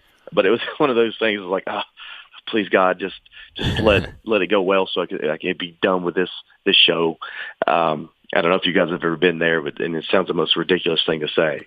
No, I remember the first WrestleMania was kind of a blur, but then you learn to, as they go on, to take it in, like you said, because you never know if it's going to be your last one or not. So you always try to take it in. Right. It's nice to have it under my belt, I guess you could say, that first one. It is good to get the first one under the belt, and yeah, it is one of those from at any point at a WrestleMania or whatever was a pivotal moment in my career. I always took a moment and in the ring to just soak it in. And you could probably see when those moments were, but I didn't care. I just wanted to soak in that moment and really, have it implant on my soul. Like, okay, this happened. I got it. I got that snapshot in my brain forever. And it seemed to be a calming thing too. In doing that, it made me, forget about the stresses of what this thing could be. It's like, okay, this is WrestleMania. This is actually really cool. Yeah. And I say that about the first one, so I could say this about the second one. Like, it was night and day difference, getting to the ring this time rather than, the last time. It's just like you said, you enjoyed the moment and took a snapshot of everything that was going on around you. Like, oh, this is pretty cool, and this is, I was 38 when I had my first WrestleMania. So you'd think that, but it's WrestleMania, and until you've been there, I don't think you could really fathom how big it is and everything that's going on. And it was just, man, there's a reason why people talk about it so much, the WrestleMania, because there's so much bigger than anything else in wrestling that I've ever been a part of. I mean, if you put it in terms and compare it to other sports, getting on the WrestleMania show every year is like getting to the Super Bowl every year. Right. Yeah. So if you have a match on WrestleMania, it's the equivalent of getting to the Super Bowl. I've said this in interviews that it's almost like the Super Bowl when the football players talk about it, it's like it's gotten to the point where I think maybe they're going to go, yeah, it's like being at WrestleMania every year. Instead of saying like, because we always refer to the Super Bowl, I think they're going to say WrestleMania because that's how much, how big it's gotten. It's crazy. And I think outside of wrestling, I think a lot of people already do say that. I think there's the Olympics, Super Bowl, maybe the World Cup, worldwide, and WrestleMania. Those are kind of like, or the World Series. Those are kind of the touchstones I think that people use now as a term because it really has become such a massive, massive, amazing thing. And even just coming these last couple of years as on the outside and knowing everything that goes into it, and then seeing you guys, like seeing you and Shane this year beforehand, and just knowing like how good that feels to be in that zone, in that pocket. How'd you feel going out there with Shane this year? I was super excited about Shane and I getting out there because I know what people expected from the match, and I knew what we were about to deliver. Mm-hmm. And so, how you get, like, very few times do I get butterflies anymore. Yeah. But now I get them because I know something great's about to happen. Mm-hmm. And that was one of those moments where you guys have no idea what's about to take place right here. And you're going to be shocked to see what we do and the story that we're about to tell. It's going to be great, and you guys are not going to expect it. And it was one of those things where the expectations for our match were so low. We won as soon as we stepped in the ring. Yeah. So, and hats off to Shane because he knew that, and he delivered big time. I mean, the guy tore it up in there doing crazy shooting star press and the stuff that it was just great. And I had so much fun, and I have so much respect for this guy because of all the effort that he put into making sure this is the best match that he could put on, the best match that I could put on to entertain the WWE fans. It's great. It was my favorite match this WrestleMania for sure. I was. And in watching it back, it still was. Because you know how sometimes you watch it during the show and you hear reactions and everything, but then I watched it again, I was like, yeah, that was my favorite match on the show. And the thing that stuck out for me, and I've mentioned it again on the show before, how was Kyoto after that shot? Because it looked killer. Oh, it looked awesome. Oh, God. It was one of those, like, I think I told him, I was like, dude, it's going to be hard to, the way I'm throwing this kick, it's going to be hard for me to control. He goes, I don't care. Okay. It's WrestleMania. I freaking rocked him. But Kyoto just said, hey, I'm fine. And that was it. He's a champ, man. Yeah, and I'm glad he an old was pro. Our ref. He didn't care. He was like, do it. That's fun. Backing up even a little bit there, previous to that, you had, you've been champion in TNA, you've been the champion in New Japan, and then becoming the champion in WWE. I've said this before, you don't get to that spot by accident, whether you hold that title for a day or for a year. You have to be believable in that spot. So how was it when you found out that was happening, and what were your, how'd you feel, and what was going through your head when you found that out? That was so cool, man. It's one thing to win it, and other, and New Japan's is really big for me because of the history that it's had. But the WWE Championship, that's the one that everybody in the world knows, and to be able to say that you were WWE champion, like you said, whether it was for an hour or a day or however long, man, you're down in the record book as a WWE champion. I love that, and to be there and had it for a pretty good stint, not a bad deal. It was really cool carrying that thing around with me, and then I took a little pride in when I had to take it out at the airport. So it was cool, man. And actually, it's a funny story. You just reminded me of something, and I don't know if you remember this or not, but when I won my first title and I lost it TV time, it was like 5 days in between, but it was really on the Tuesday, and you were with TNA and you were in Orlando, and on my way home to Tampa from Orlando, I met with you and a couple and Frankie and Chris Daniels. We all met up and had some dinner. It had been a while since we'd seen each other. And we were hanging out and we were talking and catching up and laughing. All of a sudden, you just stopped everybody at the table and you just went, "Hold on a second," and you put your arm around me and you said, "You won the WWE Championship. How awesome is that? Or the World Heavyweight Championship?" And I started laughing. I said, "Well, it wasn't for very long because I lost it tonight." And you said, "It doesn't matter. You were the champion." And I thought that made me feel a lot better that you just said that. And that just reminded me of that conversation. I mean, it's true, man. Like, it's a big deal. And sometimes we forget about that. How big a deal it is to say, all right, we want to put it on this guy. Like, it doesn't matter how long. I mean, Daniel Bryan had it for less than that, but he can still say he was WWE champion. There are cool moments there and that nobody can take away from you. Yeah.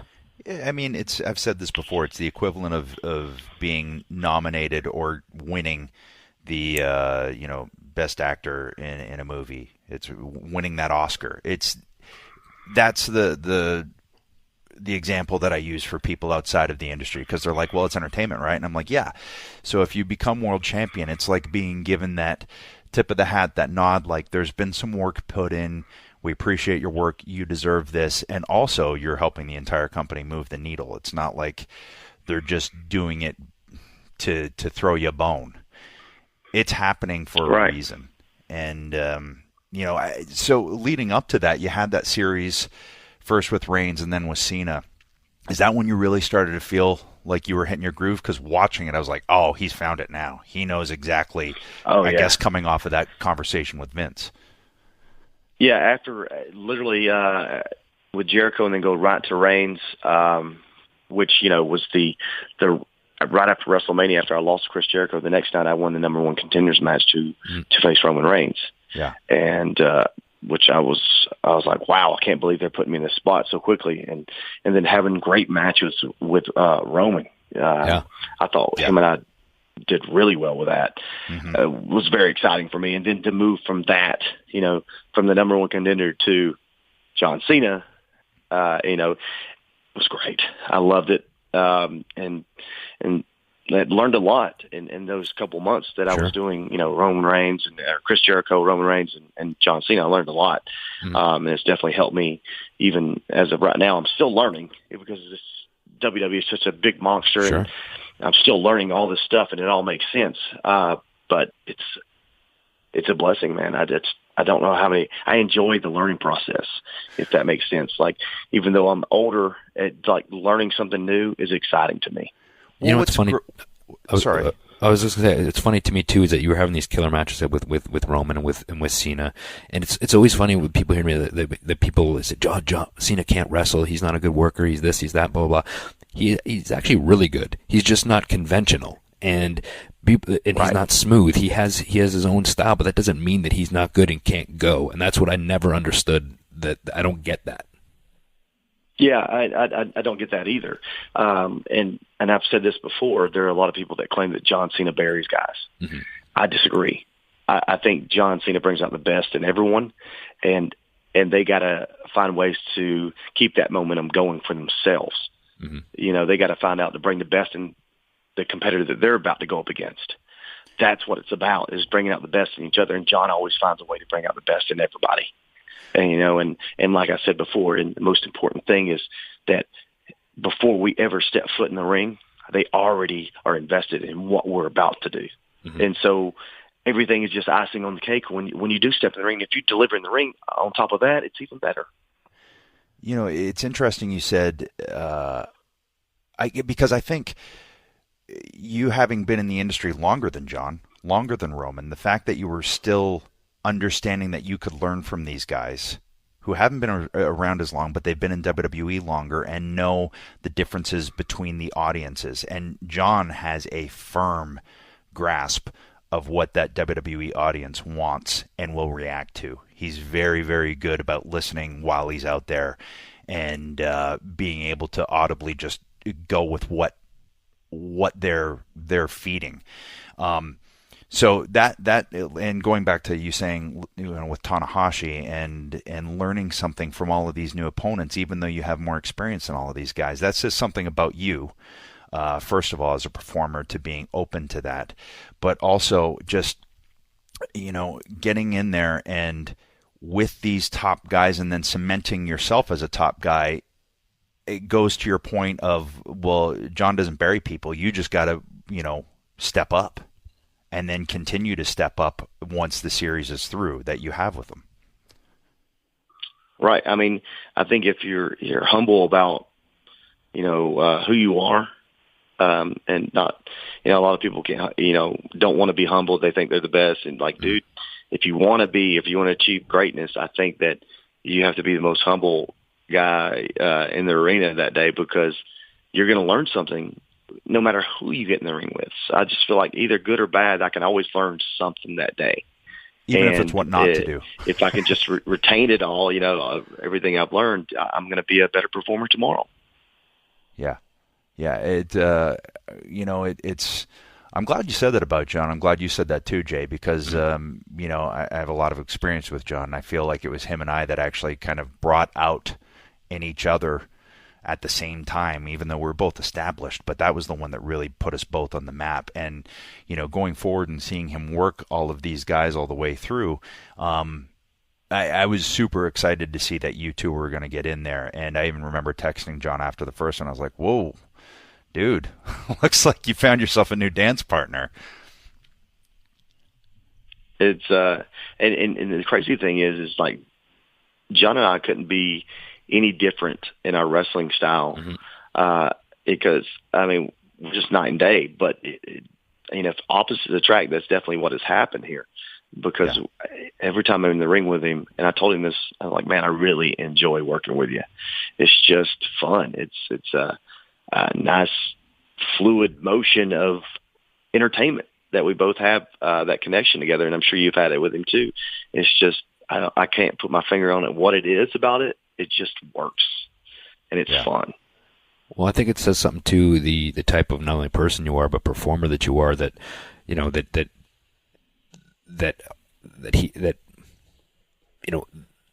the platform he kind of helped put you on, right? Because and I don't want to say he did it himself, but I mean it takes two. But also the fact that you basically beat him clean for the world title. I mean that's kind of unheard of sometimes in these days that we live in, So I think it says something about you, like not only the type of person you are, the performer as well, and where he and the company saw where you could go.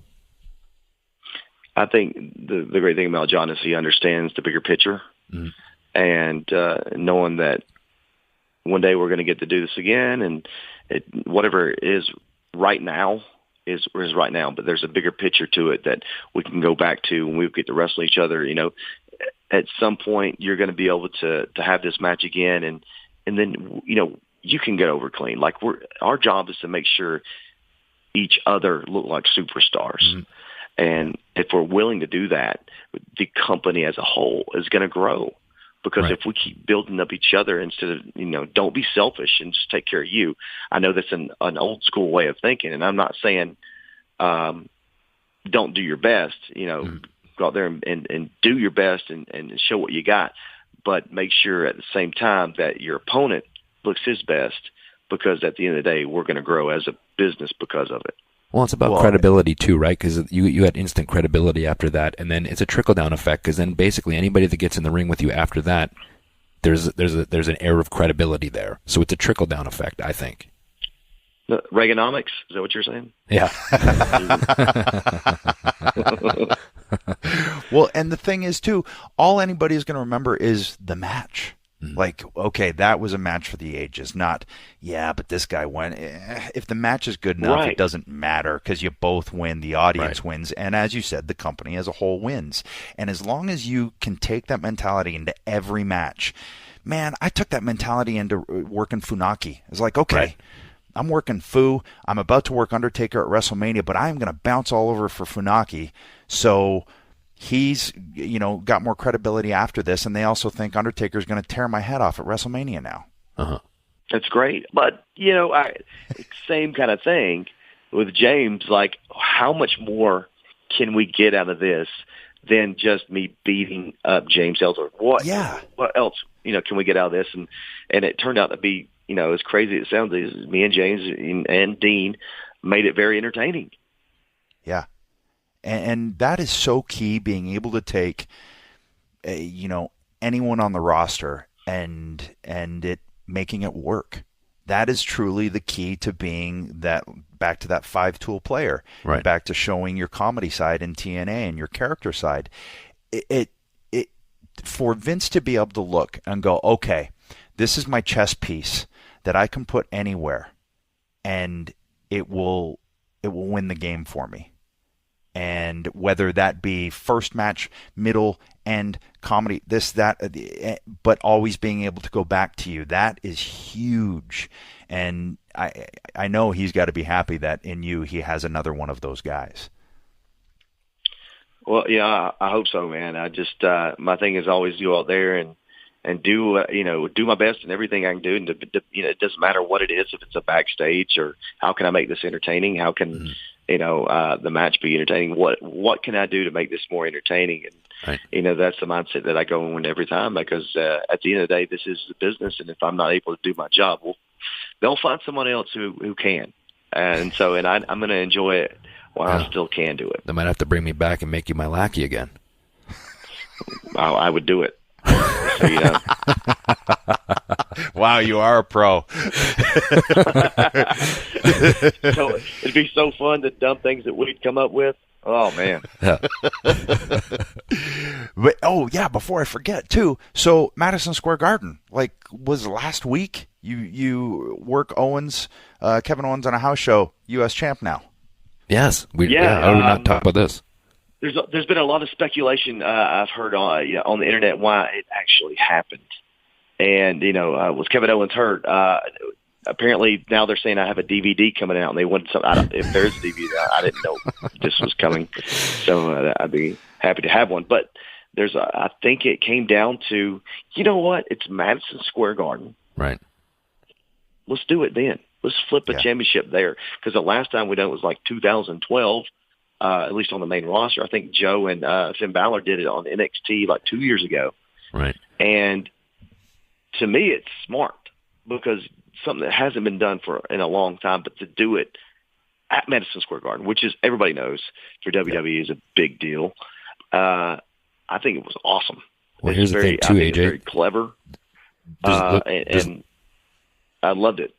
There's a little history here on in this podcast as well, because we had talked about this before, that Adam had won the Intercontinental Championship on a live event, and then years later I won the Intercontinental Championship on a live event in Boise, Idaho, and which isn't quite Madison Square Garden, but it's still the same type of effect, right? It was nothing against Boise. Nothing against Boise, but I think it was Boise. Was it Boise? Or was it Iowa? Sorry. You said it was Iowa. Yeah, man. it was Iowa. You don't even remember where you won the title. It was. No, it was somewhere in Iowa. It was Iowa. But you get what I'm saying. But it was the same type of thing. It's like, nobody's going to expect this to happen in Iowa.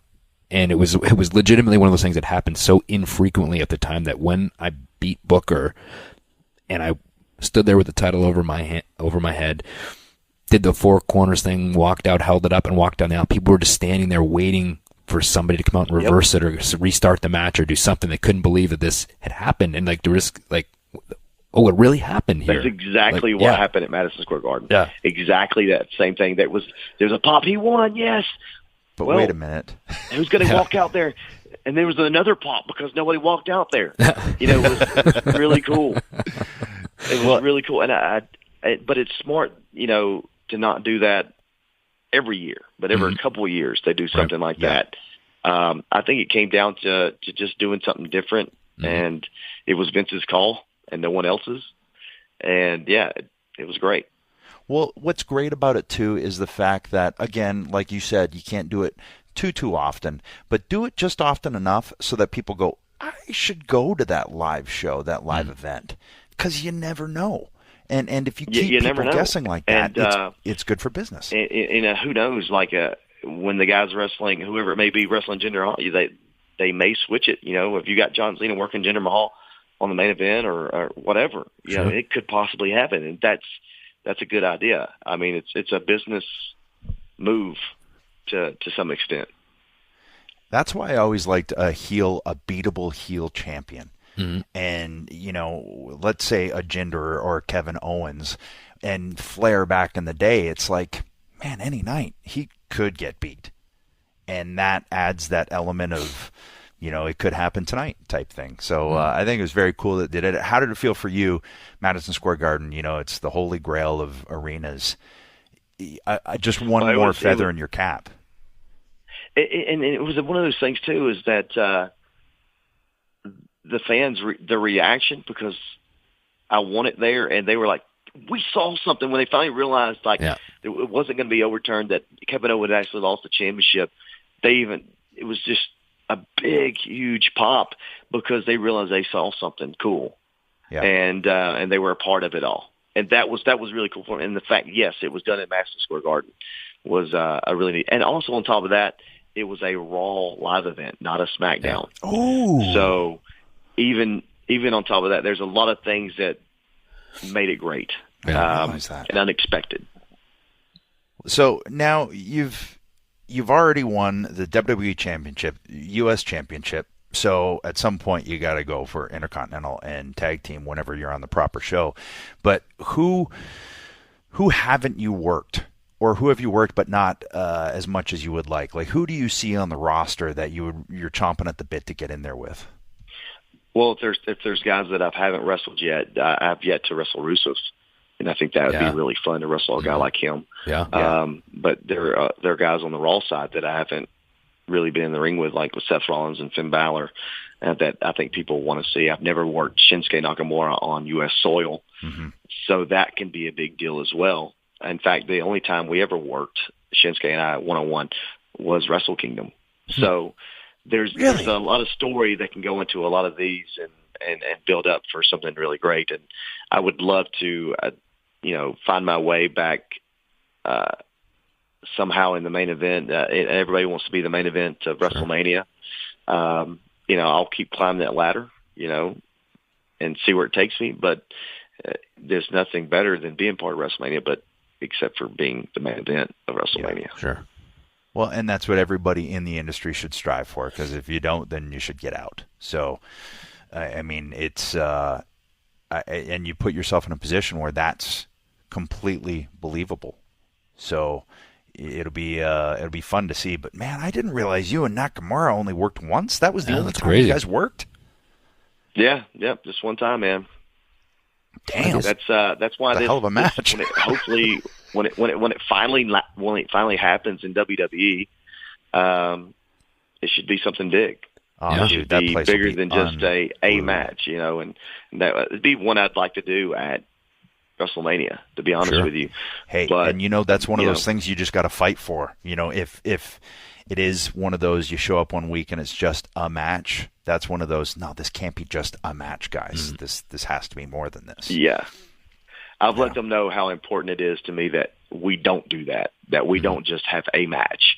Yeah. There's so much build that can go into this, and I almost feel like right when people think it's going to happen. Finally, we get Nakamura, AJ Styles on this pay-per-view, something happens. We can stretch this out as long as we want to finally give you the big payoff when it's necessary, like when it's, I don't know, the climax of it, if you will. You talked about the reactions at Rumble, and I think at Money in the Bank, when you guys were on top of the ladder and the way the place just really came up, I think that is proof positive right there. They're like, okay, we got something here. And now it's just a matter of everyone protecting it. Yeah, and it was, and not to toot my own horn here, but that was my idea, because I wanted to show Vince that there's something special here. Right. And that's something that people wanted to see. So let's wait before we give it to them and make it something bigger than just, a TV match. So, and it worked out pretty good. Yeah, it was a great idea. I thought it was one of those co-chill moments, that I got while standing in the ring looking through the ladder at Nakamura. It was that moment. I was like, oh, man, this is good. Yeah. Well, that was a great build, and it's also nice to be able to, like, if you have an idea, say, Vince, this could be something special, and then when it actually, pans out that it is, that's a great feeling. So, kudos. Good idea, buddy. Thanks.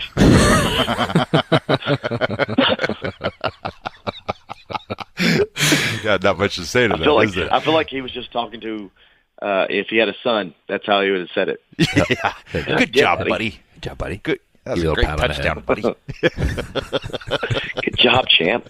He's looking at that picture that Cena put on Instagram of you like 15 years ago. The bowl cut. That makes a lot of sense now. Yeah. we should probably let you go. Because you've been nice enough to give us a good amount of your time. It's your last day home, and for the weekend, you got a gaggle of kids you got to go take care of. You got to go get makeup put on now. Yeah. Yeah, I'm gonna go get my toes done by my daughter. No big deal. Maybe she puts like Road Warriors paint on you or something. You can say that instead of makeup. There you go. That's what I'm gonna have her do. Does lip gloss count as Road Warriors makeup? Well, it's more of a gold dust thing, but fair enough. I'm okay with that. Splitting hairs. All right, man. Well, thanks for coming on. It was good chatting with you. Good to talk to you again. All right, guys. I appreciate it. See you, buddy. Keep doing your thing, man. We're proud of you. All right, buddy. See you guys. See you, man.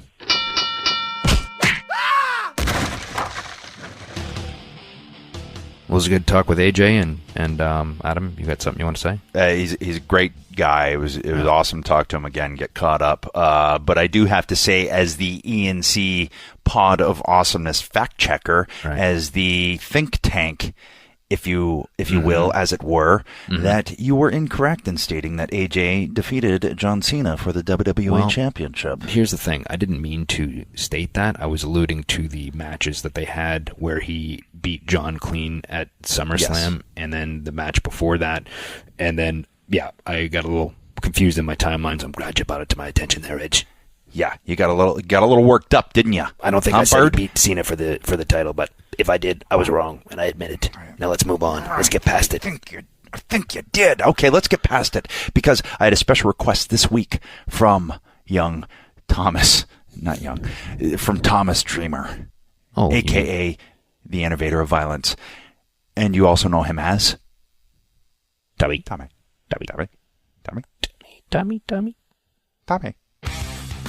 Hello. Tommy. So I don't get the text that says we're ready, but I get the text that says Tommy.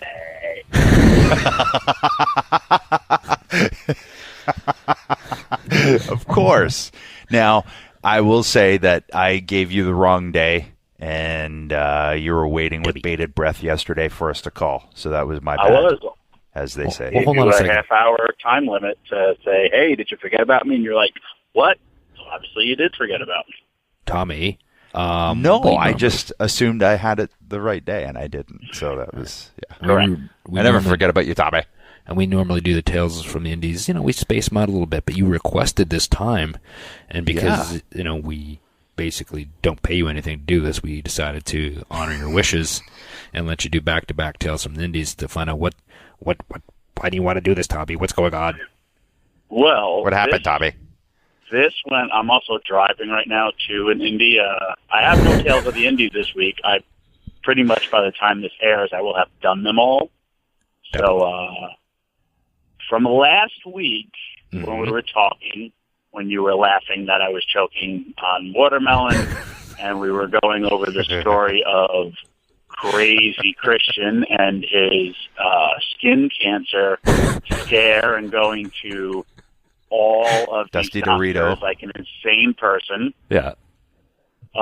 One, it made me laugh, but it was also like I was trying to, like, my phone was breaking up, and I was like, whoa, there was a few things that kind of hit me hard in that whole conversation, and that's why I was like, hey, I want to kind of follow up. So this isn't a normal Tales from the Indies. Tommy. We're And going to get deep here, are we? I'm sorry? We're going to get deep? Is that what you're saying? We're We're going to get gonna Dr. get Phil deep, here? Brother. Tommy. Whoa. Here's my story, because then it relates to what is wrong with me. So way back when, right after House of Hardcore 1, which Edge graciously kickstarted my company the right way, that Tuesday, I went and I met a lady who was a psychic, and as you guys know, I don't believe in this stuff, but my friend really, really wanted me to meet her, and I went in there, and again, I'm not a believer of any of that stuff. Wearing a hat, all that stuff. So right off the bat, I didn't even say my name, nothing, and she says, you're worried about your mother. And my mom had just had a stroke, and I was like, whoa. So then this lady kept on going on and on about stuff that no one could have ever known about me. So right before I leave, and again, I'm telling you I'm wearing a hat, she goes, what's wrong with your head? And I said, huh? And again, I'm wearing a hat, and she goes, you're worried about something with your head. You need to get it checked out. Going into this, for about 3 months, every time I take a shower, my forehead would bleed. And just a little speck of blood.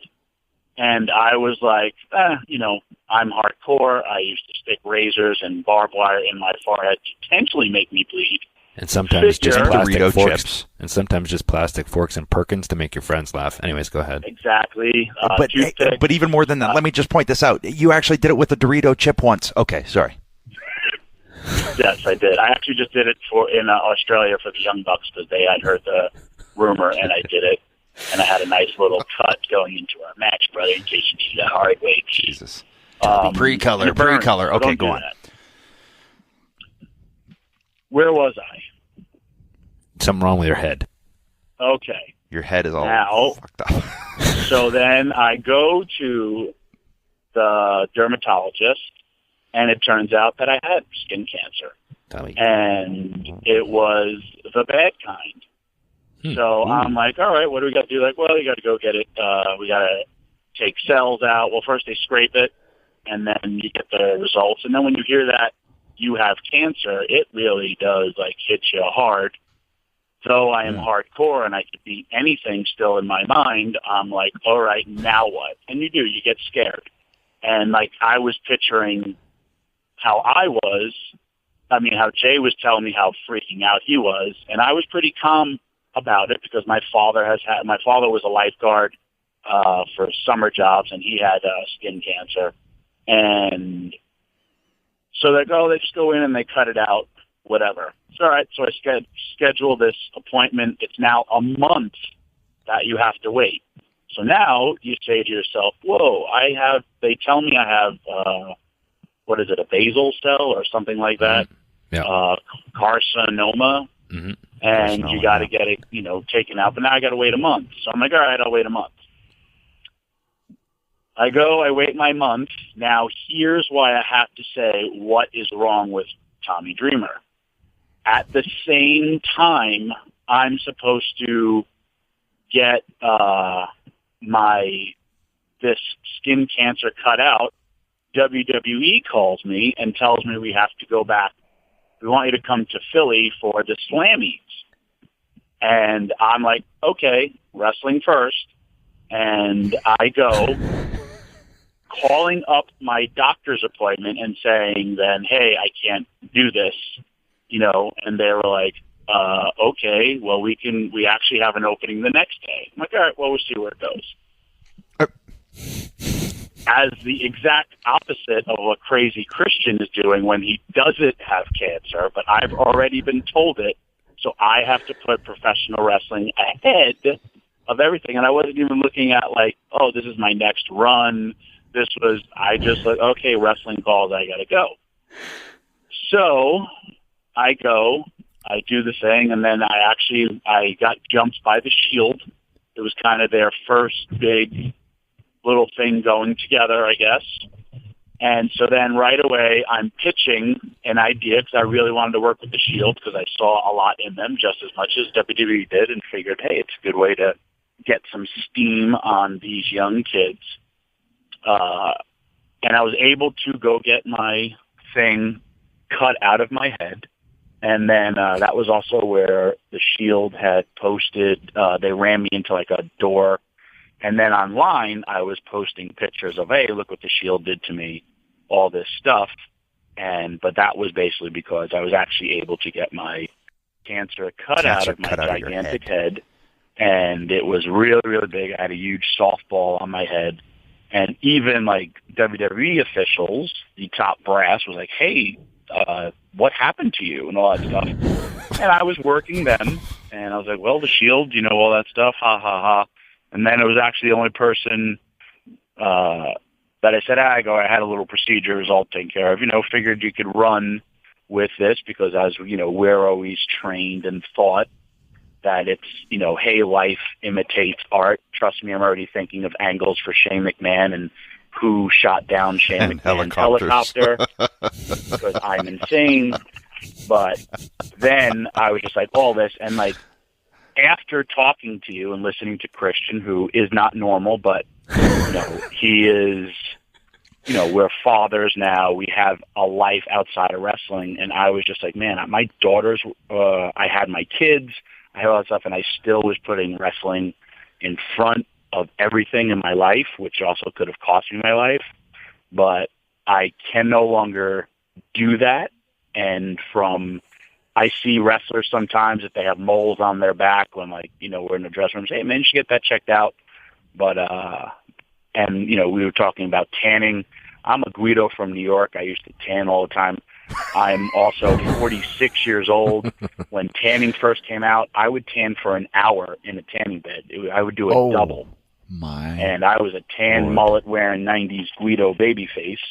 And at 46, where I still have a wrestling career, where I wrestle very actively, but you can't put a price on your life. And even like when I was talking to Shane yesterday, I was like, yeah, it was scary, but we're not guaranteed tomorrow. So kind of from you guys, and I know we all joke around, and it bothered me that I kept it from everybody, but it was just, hey, it's wrestling type of thing.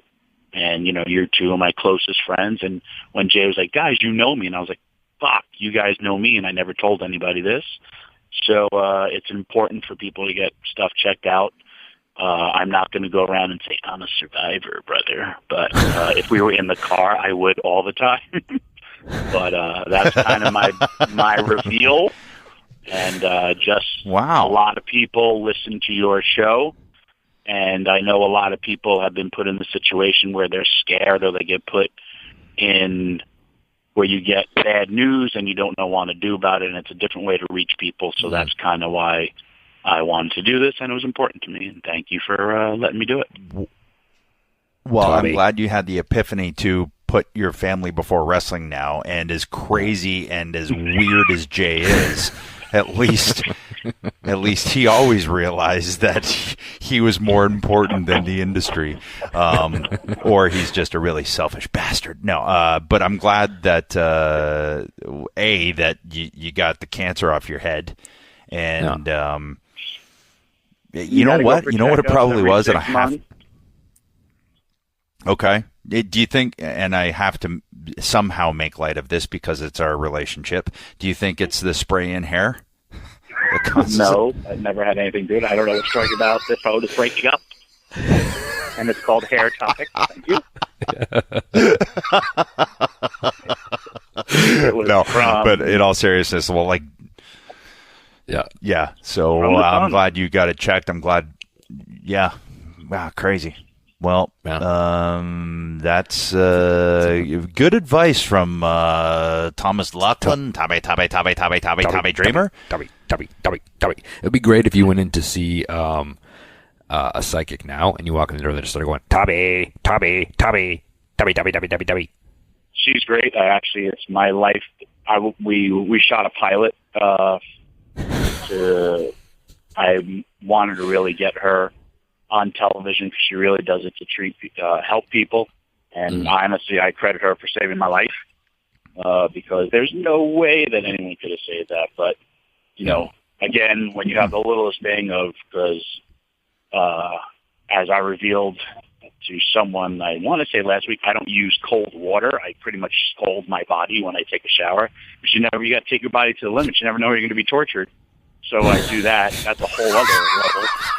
And but my forehead was like I had a drop of blood every time I would shower, and then stuff like that. You got to get them. You got to get it checked out. Yeah. Yeah. Glad you're all right, Tommy. Wow. So that's I have no Tales from the Indies. I'm driving right now. I'm throwing out the first pitch tonight with the Bowie Bo Sox. I'm going to bring the heat. I hope you put it right in the dirt.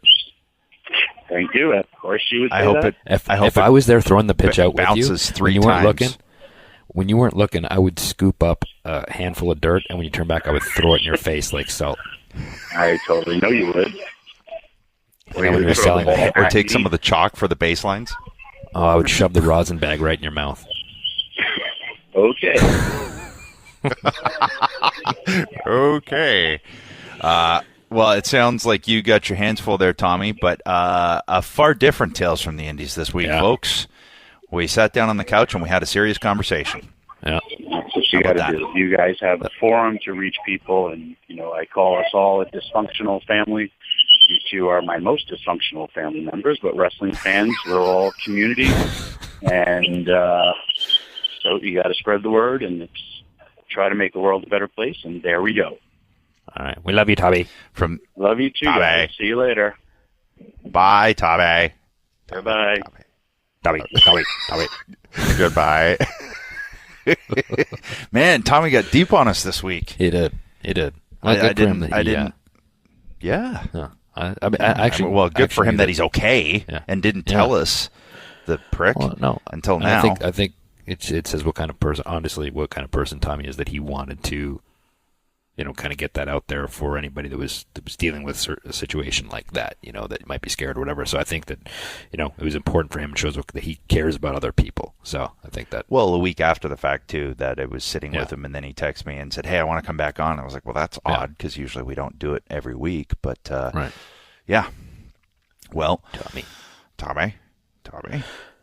Well, we had a long show this week, Edge. Oh, we had a long one. It was action-packed and full action, and and I said action twice in a row. So that you know it was a good show, buddy. It was just full of that action. What's going on there? Who are you becoming all of a sudden? Who are you? That's my announcer voice, Edge. Oh, my goodness gracious. As we talked about, like how announcing is hard, you would be horrible at it. No, I think I'd be pretty good. I think it'd be. No, what it makes me want to do is rip out your vocal cords, use them as a jump rope, and then take them, and then I want to floss with them. I don't even know what shape vocal cords are, but I'm assuming I can jam them through my teeth to knock out all the Doritos that I ate earlier in the day, and then I want to throw them down. I want to drop an elbow on them. And then I want to, as I usually do with things of this nature, I want to take a leak on them and mark them as my territory. Your vocal cords, because they suck so bad. And at that point, when I couldn't talk, I would just because I'm a master of sign language already. I would just sign to you. I would just sign to you. That had no effect on me. Actually, thank you for doing that, because now I can just sign to the world. And would just Seems be like it does have an signing all over the effect place. if you have to sign all over And the when place. when you were like mesmerized by my fingers, my gangly Mesmerized. fingers, Yeah. by signing, I would poke your eyes. I would dig them in your socket, and I would pull them towards me, and I'd headbutt you repeatedly. Boom, Yeah. boom, boom, yeah. And then I would almost heal you like a priest and drop you on the ground and walk away with my arms out. What's interesting is that you're focused on my eyes this week. First it was butter knives, then it's your gangly ET fingers. Yeah. And then your weird ET fingers on your ape arms. Yeah. You're focused on my eyes. Well, that being said, we should get out of here. It's been a long Why? show, Mitch. Has Because, it though? Has it been a long show? It's been a long. I don't know we if should- it has been. We should take this to the crescendo. Take it to the end. Get to it, if you will. I would love to, as long as you quit doing that voice. Oh, I can't promise you anything right now, Edge. I can't make any promises. I think it's time to take it to the crescendo, Christian. It's time for the American dream, sometimes the Canadian dream, because I got a dual citizenship to take it on home, if you will. I had to get my Dusty in again. All right, you can follow us on the Twitter at E&C Pod. You can email us ecpodofawesomeness@gmail.com, at EdgeRatedR, at Christian4Peeps, at AJStylesOrg, at TheTommyDreamer, Tommy. You can get this pod at Spotify, Stitcher, Google Play, Apple Podcasts, wherever you get your pods. Download, rate, review, and that's all I got to say about that. Here we go.